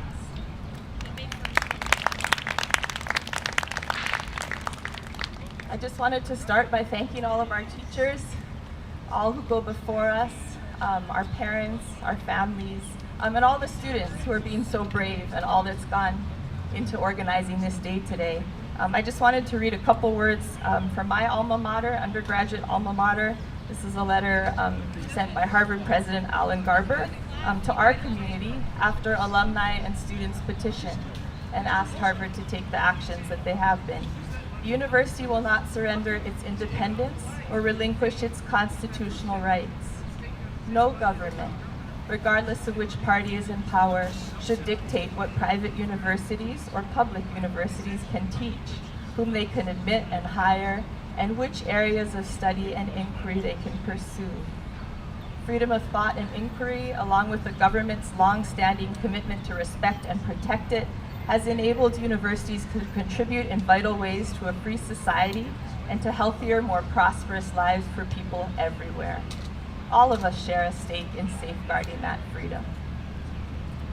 I think one of the things that universities teach and offer is awareness of what's going on in other places, and empathy and understanding that it has happened before, that it's not the first time. Today it's raining in the mountains, there's only passing showers here. But in other places, on the other side of the mountains, in other lives, it's stormy. And the rain will pass, and the floods have come, and they've come before. And those are all the things that we learn together. And there's other places where there's not enough rain, and when there's no rain. So I just have a few things of what's happening in our fields, in environmental fields, to share, because I think that ability to be aware of other experiences in these times, so that we can reach out and hold one another and step in where people are in need and really be there for those most vulnerable is vital. And then just end with a few possibilities and one other short poem. So what we're seeing, well, one of the things, of course, some of the losses are the sense of past generations, that they can pass a better, safer world and planet to their grandchildren after all of the work that's gone into environmental laws, like the Clean Water Act and things that are being gutted now. We have many young faculty who moved for research grants, who kind of risked everything, took a chance, come to Hawaii, whose jobs are on the line in our department. We have partnerships that are built, because more and more we're trying to move money out of the university and into community, with farmers willing to take a chance, for example, on new crops that would serve Hawaii's food needs instead of global exports, and just need that little bit of support, and that funding is being cut. With community partners that care for Aina and Hawaii, that have learned to work on federal grants and rely on them and do all the crazy work it takes to even get them and manage them. And then I'm thinking of PIs and people who have grants and who are so worried about all the many people that they employ, and whether those parents can keep supporting their children. And so we're seeing that all around us. And then of course our students, our international students especially, who are worried about going home. All of the many changes that people have talked about. Our new graduates, the federal government can be a terrible caretaker and a huge desecrator of land in Hawaii. In conservation fields, they've also had the most money to care for Aina, much more than, for example, state agencies. So a lot of our graduates who've gone on and gotten good federal jobs, that they're so excited about taking care of places in Hawaii, and then been those probationary hires that lost them, and figuring out how they manage their student loans and all of those things in these times. And I think lastly for me, the expectation of our children that our leaders need to be kind and serve others, because we're seeing just the opposite.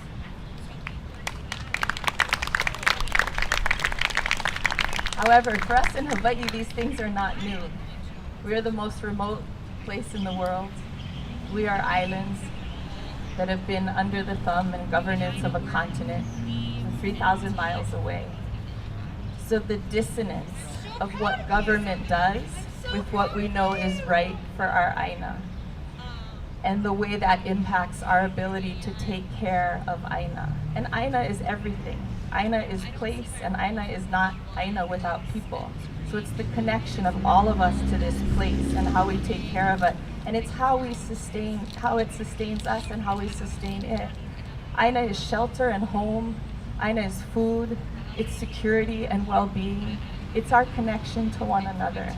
And we have long known that government solutions are not the way to care for Aina. And that private solutions, which we see more plundering than ever, also cannot allow us to care for Aina in the way we need. And that those solutions really lie in community. They rely in groups of people reaching out and working together. The people who know the place best, the people who are nourished by the place, the people who are already taking care of it. So I guess I just would say that this is an opportunity. The floods are not new. We also learned that in our fields, that there have been floods and hurricanes and our communities have endured. And this one too will pass, but it'll make us stronger. It will make us more independent and less reliant on external governance to be able to care for our Aina and one another. So closing poem. This is called Wainini, Trickling Waters. And I promise it's short. Do waterfalls feel they are falling? Do streams sense when they start? Coalesce enough water seeking light, pulsing through soil to flow? Can an occupied nation percolate back into being, not in one precipitous flood, National Guard on alert, occupying police force in riot gear, the future generation standing, arms flung wide before advancing tanks.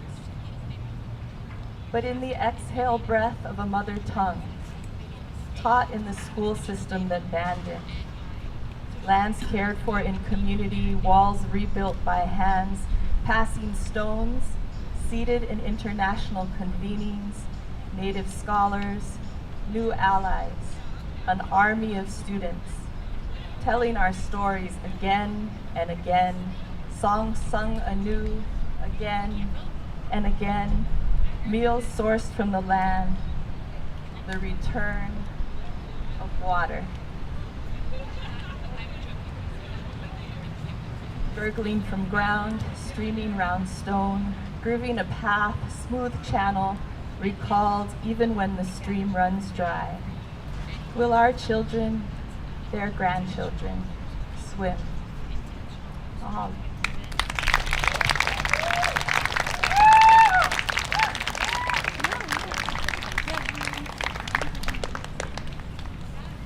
Okay, now I'm going to ask you for one more round of applause. That was beautiful. And serves as a great reminder to please kukuan and make sure we leave this area cleaner than we came here for. And with that, I'd like to introduce our next speaker, Professor John Goldberg-Hiller.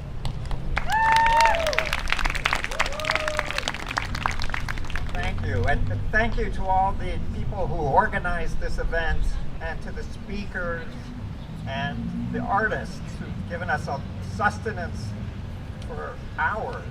It feels fantastic. Thank you. I'm John Goldberg-Hiller. I'm the chair of the Political Science Department.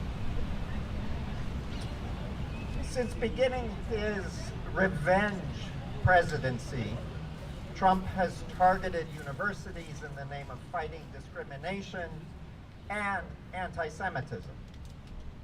The war on DEI programs and initiatives in universities seeks to protect those who allegedly harmed by efforts to recruit, include, or even acknowledge students and teachers from non-white backgrounds.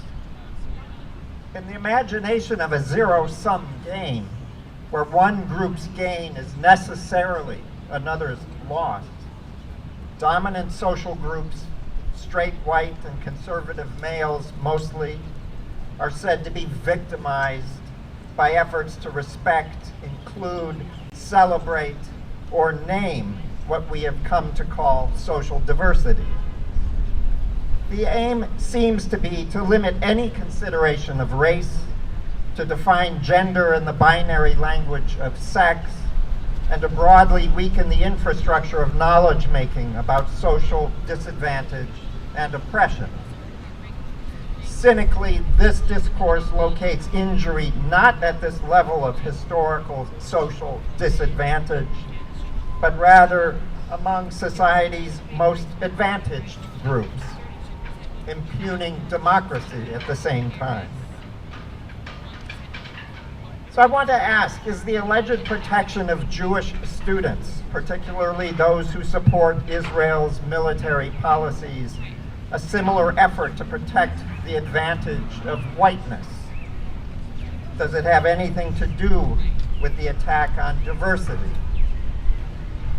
I want to argue today that the administration's policy, the regime, I'll say that, the regime's policies opposing what they see as anti-Semitism in many ways partakes of the same anti-Semitism they seek to fight, leaving Jews as the antagonists to the universities we all love.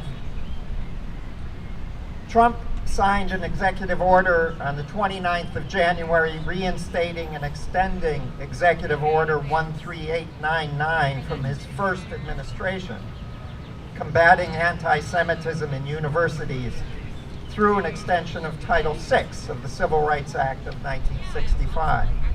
Title VI prohibits discrimination based on race, color, or national origin in programs and activities receiving federal financial assistance, including education. The newest order took into account Hamas's October 7, 2023 attack and the political reactions to Israel's response. The directive lamented, and I quote here, an unprecedented wave of vile anti-Semitic discrimination, vandalism, and violence against our citizens, especially in our schools and on our campuses. Jewish students have faced an unrelenting barrage of discrimination, denial of access to campus common areas and facilities, including libraries and classrooms, and intimidation, harassment, and physical threats and assaults.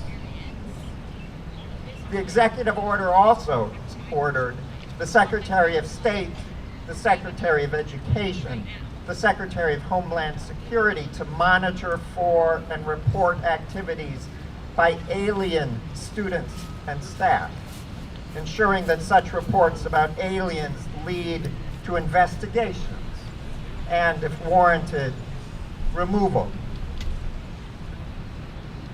There is little doubt that some Jews on some campuses were targeted as Jews in the activism around Palestinian lives after Israel's retaliation. Efforts to blame all Jews for Israel's reaction and to exclude Jews from common university areas were sometimes driven by hate as much as frustration and outrage. There is also little doubt that American universities have had a very troubled historical relationship with Jews. Numerous universities that the administration has targeted for anti-Semitism once had explicit quotas on the number of Jews that could be admitted as students or who could teach. Columbia, Harvard, Princeton, Yale, and Northwestern all capped the number of Jews who could be admitted to undergraduate programs in the first part of the 20th century, and medical and law quotas were also common. In 1914, Columbia's student body was 40% Jewish. In 1918, 4 years later, it was 22%. Johns Hopkins imposed quotas after World War II, while other universities were eliminating them. Northwestern capped the admission of Jews as late as 1964. Jews, however, have not been special in this regard. Blacks, women, Asians, Catholics, and others have faced formal and informal quotas in many universities, often on stereotypical grounds such as personality deficiency, clannishness, and the like. Anti-Semitism, like racism, ableism, ethnic domination, gender, culture, national discrimination, is just that. It's discrimination. Anti-Semitic speech is one of the many forms of hate speech. So what do we mean by anti-Semitism? Certainly it is the hatred of Jews and the hatred of Jewish institutions because they are Jewish. It includes Holocaust denial and the blaming of all Jews for the political decisions of some. Does it necessarily extend to the question of the support of Israel? Definitions themselves involve political struggle, even within groups. I observe it's keenly Jewish to disagree among ourselves, which is paradoxically a key to the history of Jewish persistence. Definitions of anti-Semitism that reference Israel cause political disagreement because political Zionism has split Jews since its founding in the closing years of the 19th century by Theodor Herzl. Since 1948, the founding of the State of Israel, there have been many Jews, such as myself, who have voiced concern for Palestinian property and civil rights and national aspirations, who have been dubious of the Zionist project of Jewish nationalism and settlerism that often precludes these rights, and been vocal opponents of the internal politics of Israel. In the last few years, intensified colonization of the West Bank, the obscene war in Gaza, and growing authoritarian rule inside Israel have augmented the number of Jews, including Jewish students, who have protested in support of Palestinian causes, an end to Israeli military violence and occupation, who've expressed support for the boycott of and divestment from Israel over Israeli refusal to negotiate Palestinian freedom. All this is to say that the question of Zionism is not only contested around the world, but is also a long-standing and increasingly constitutive fracture in the international Jewish community. We can thus see efforts to divide Jews in Trump's endorsement of a definition of anti-Semitism first advanced by the International Holocaust Remembrance Alliance in 2016. This statement, as Cindy Franklin mentioned earlier, includes 11 examples of anti-Semitism, 7 of which focus on the State of Israel. An alternative definition modifying the IHRA promulgated by academics, the Jerusalem Declaration on Anti-Semitism from 2021, explicitly acknowledges that the critique of Israel and the support for boycott and divestment is little different to the critique of other political events, such as the invasion of Ukraine. It is not necessarily anti-Semitic, though it can be in some contexts. Talking about Israel, advocating boycotts of Israel, using evidence to critique Israel as a state, criticizing Zionism as an undesirable form of nationalism, are not anti-Semitic, according to this definition, but holding Jews as Jews collectively responsible for Israel's conduct is. But even this more liberal definition has been rightly critiqued as Orientalist, as ignoring the history and the importance of the voice of Palestinians. Some Jews do recognize that the foundation for a Jewish state, just as matters regarding the legitimacy of French colonial control of Tahiti or the American control of Hawaii, are questions not just for Jews, but for Palestinians whose property claims are ignored and whose voices have been silenced, as well as the world community which ultimately sets the recognition rules for sovereignty.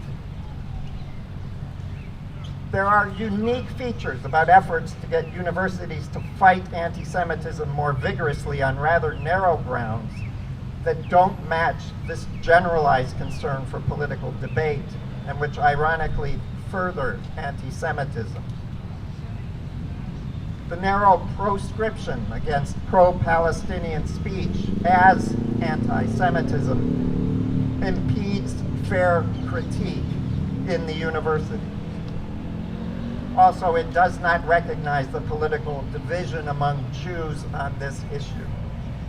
Dismissing out of hand some Jewish concerns is itself anti-Semitic, not an antidote to it. But there is other evidence of anti-Semitism.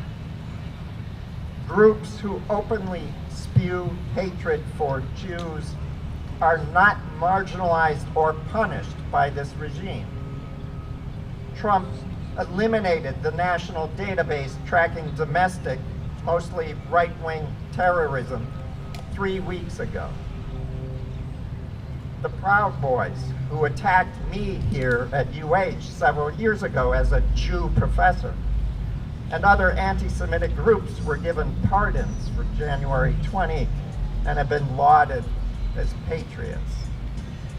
Elon's Nazi salute and Holocaust denial is not condemned. The deputy press secretary at the Department of Defense, Kingsley Wilson, was recently appointed despite a long record of anti-Semitic remarks. If the real issue is anti-Semitism, why only consider university protests?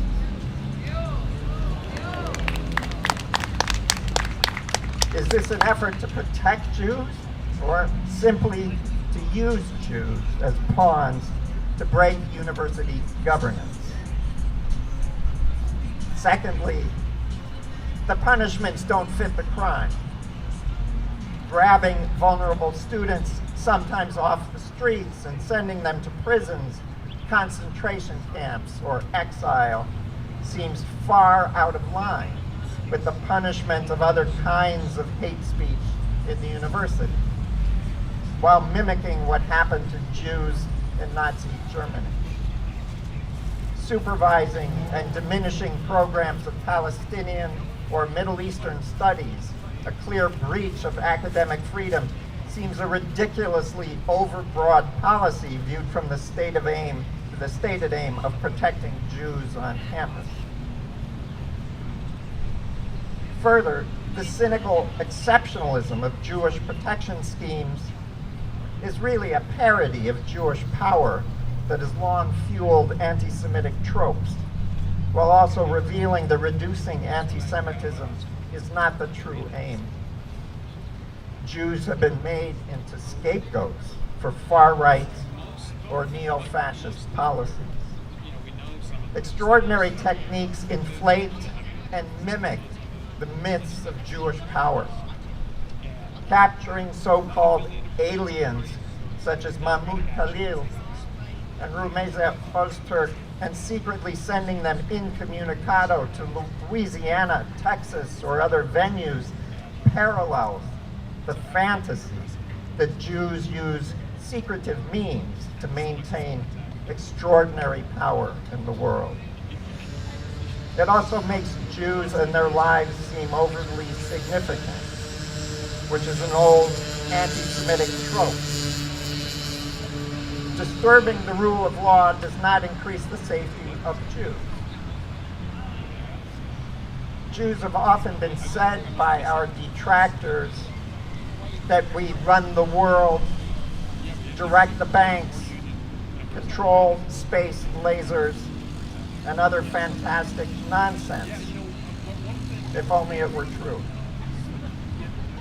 Secret Jewish power is said by many true anti-Semites to lie behind the influx of poor immigrants and refugees. Therefore, Jews are the real power behind the replacement of whites and their natural supremacy. Efforts to scapegoat Jews are historically tired demonstrations that Jews are not and never will be whites. Finally, universities have long been a haven for Jewish intellectuals, especially after fighting the anti-Semitic education quotas of past decades and the refusal over decades of many corporations and industries to hire Jews. Weakening or destroying universities in the name of stopping anti-Semitism upends one of the main institutions that has been made safe for many minorities, including Jews, following years of common struggle. And no Jewish student is safer from these actions.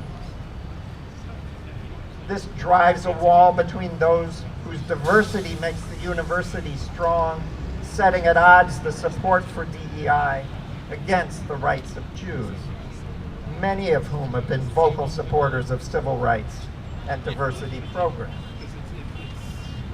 In all these ways, the current administration, the current regime's efforts to eradicate and punish what it is called anti-Semitic speech reeks of anti-Semitism. What's at stake in saying this?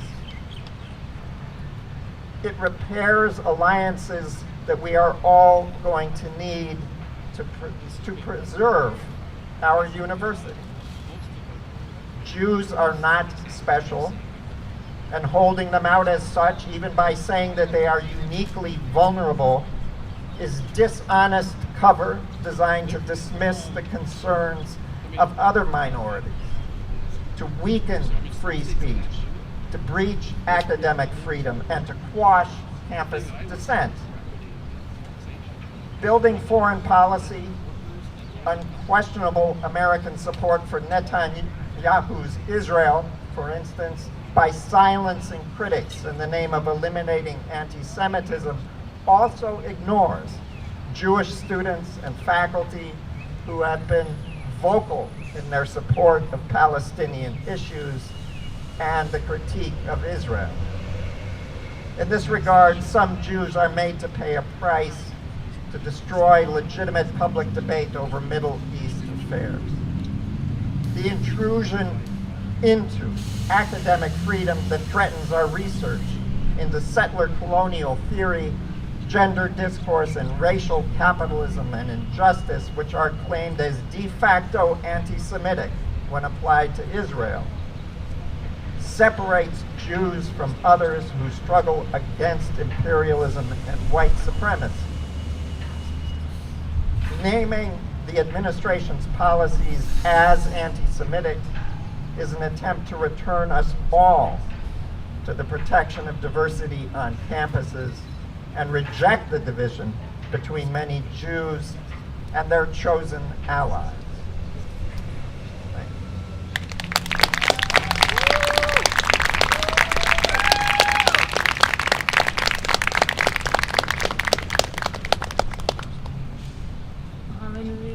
One more round of applause. Woo!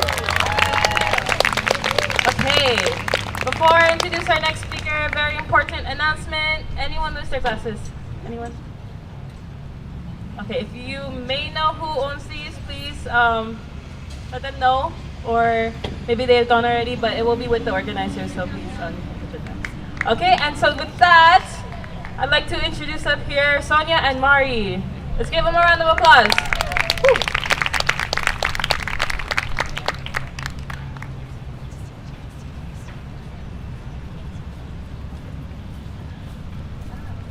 Aloha kako. We're so thankful that you guys are all here today. We wanted to start with a chant to kind of bring our energy together, get us all into community. All right, I'm gonna ask, what do we want? Justice! When do we want it? Now! What do we want? Justice! When do we want it? Now! What do we want? Justice! When do we want it? Now!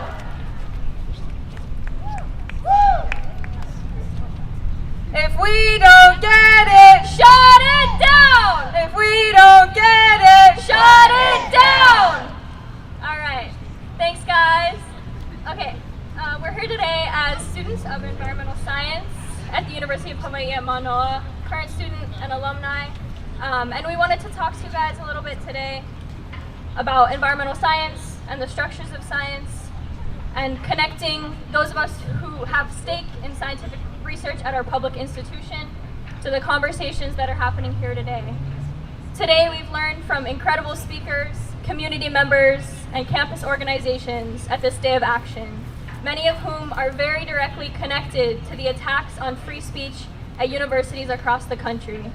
Scholars of education, political science, and gender studies are some of the most visible targets of these attacks. For a long time, and for some perhaps, until this moment, scientists have been able to imagine ourselves as removed from this political landscape, as inheritors of an intellectual tradition that prides itself on neutrality and objectivity. We now find ourselves grappling with science as the deeply political field it has always been, as funding is lost, research is censored, and some scientists are fired for the very nature of their work. We have to show up and take action because science is just one of the things that's under attack. Because science has never really been neutral in the first place. Because it is inherently political, and its political nature is becoming even clearer now.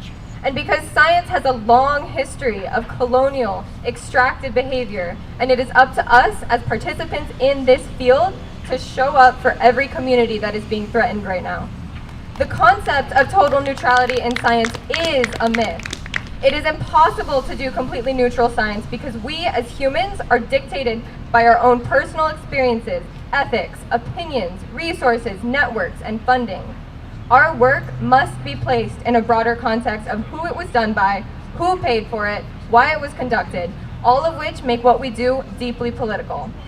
This is especially clear in this current moment. As public science is stripped and defunded, researchers are increasingly turning to military and corporate institutions to continue paying their students and operating their labs. But this shift carries real danger. By embedding these organizations deeply into our funding structures, we open the door for them to gradually shape the direction of science, allowing only the kinds of work that serve their interests. The interest of funders has always been key in shaping the direction of research, and today that reality is especially clear. Climate science is being sidelined. Environmental justice is being defunded. This is about control. It's about who gets to define what and who science is for, and whose knowledge counts. Western science has a long history of exploiting lands and bodies in the name of progress. And while there has been a powerful movement to deconstruct and decolonize Western science and uplift indigenous, community-led, and justice-centered research, especially here in Hawaii, it is now those same grants that are the first to be targeted. We cannot give up this kind of science to meet the demands of the federal government. If we no longer allow ourselves to study barriers, climate, diversity, identity, or even pollution, then who is this research really for? We must rethink how we do science. We must resist its further entrenchment in exploitation, colonialism, surveillance, and control. Instead, all of this should inspire us to imagine a new path forward as researchers, one that allows us to step firmly away from science's extractive and racist history and stand even more firmly in our defense of types of knowledge often dismissed or deemed invaluable. The time is now to engage in work that is truly of and for our communities. We must come together to create our own safety nets, figure out alternative forms of funding as our current funding streams are being challenged, establish new ways to share work, and be in solidarity with every community under attack. Let's fight for science that serves people, not power. Thanks, guys.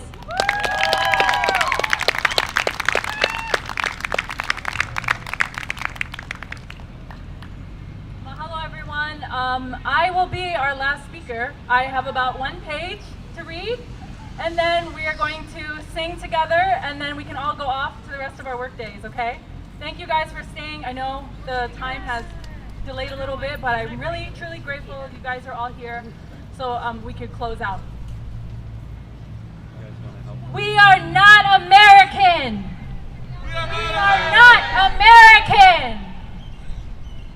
These are the words that Dr. Hanani K. Trask shouted infamously that continue to live on after her passing.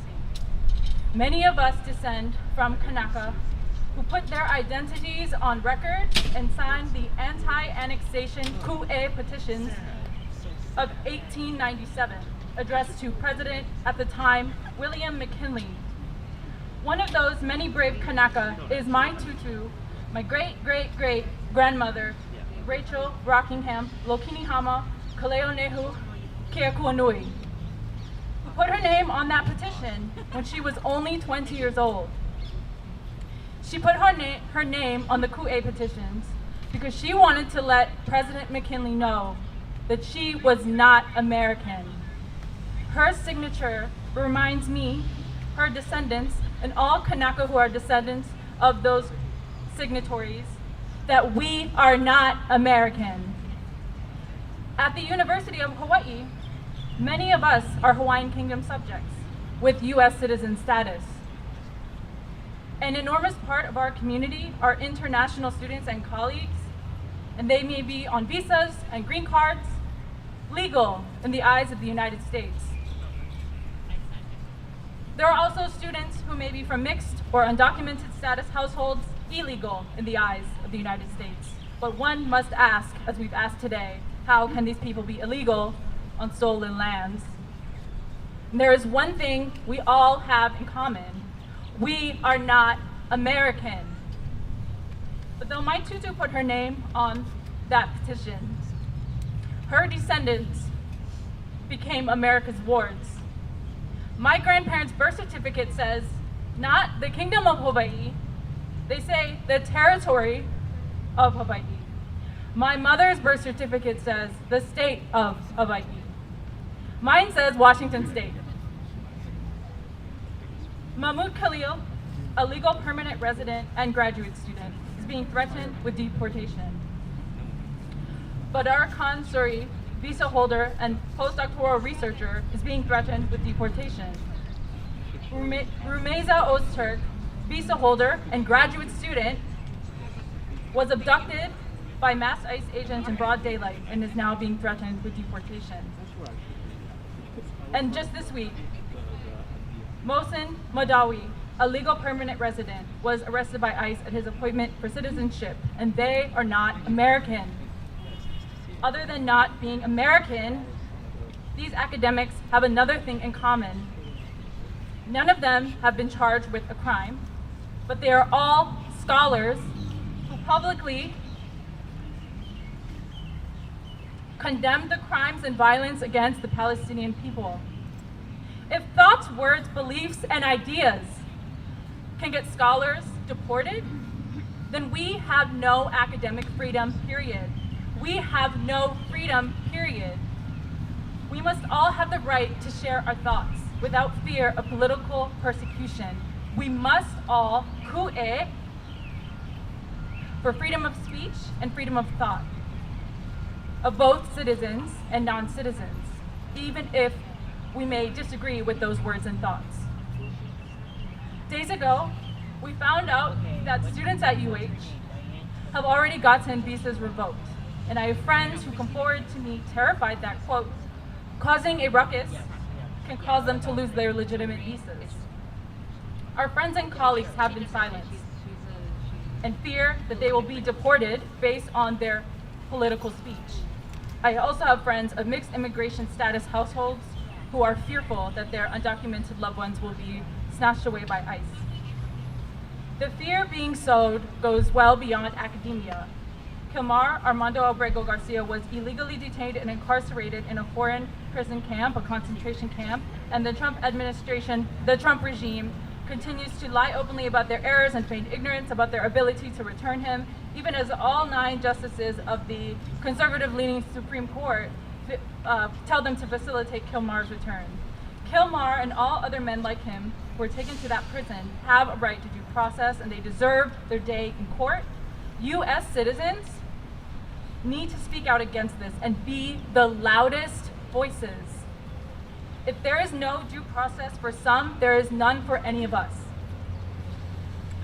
Those of us who have one of the 50 states on our birth certificates, those of us who are U.S. citizens, students, faculty, staff at universities, administrators, provosts, presidents of universities, members of the community writ large, those of us who are U.S. citizens.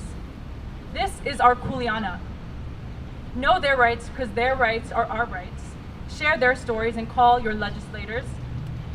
When one's documents determine their vulnerability in the eyes of the federal government, then those of us who have United States citizenship need to be the voices of the silenced and the disappeared. Mahalo.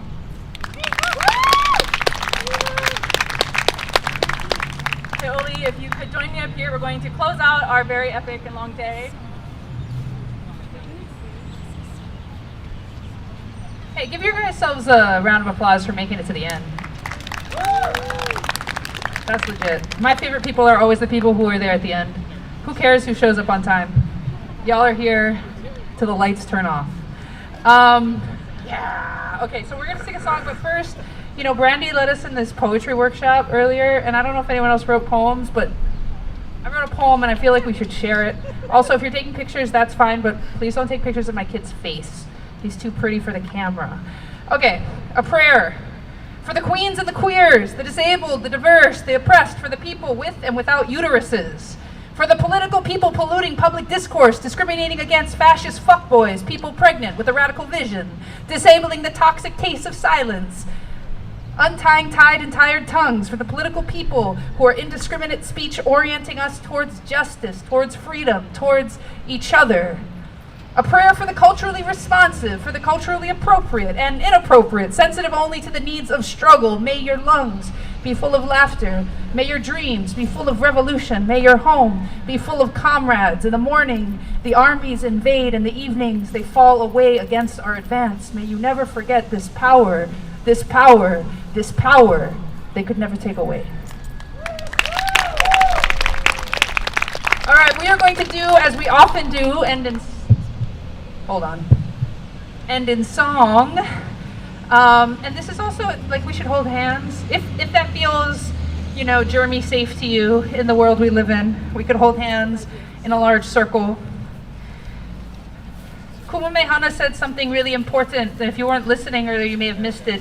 She said that Aina is everything.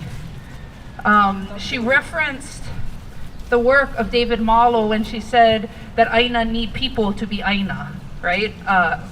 Land without people is Moku. It's land severed by the sea. But people, kanaka, make Aina Aina. So when we sing this mele that is about the Aina we love, I want you to remember that this mele is also about the people we love. The people who make our places beautiful. Cool. Now I feel really excluded, but okay. I'm just kidding. It's all good. It's all good. All right. I'll start it and I'll probably just run over there and join y'all. If you don't know the song, I think they were passing out words. If you didn't get words, you can look it up on your phone. The song is Hawaii Aloha. And if you don't know the song today, maybe one of the things you can commit to, if you're committed to being here in long-term struggle, is learning this mele so that you can add your ea to it. Okay. E Hawaii he ku'one hanaue Ku'uhome kulaivine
pick up the trash. See you guys next time. Thank you.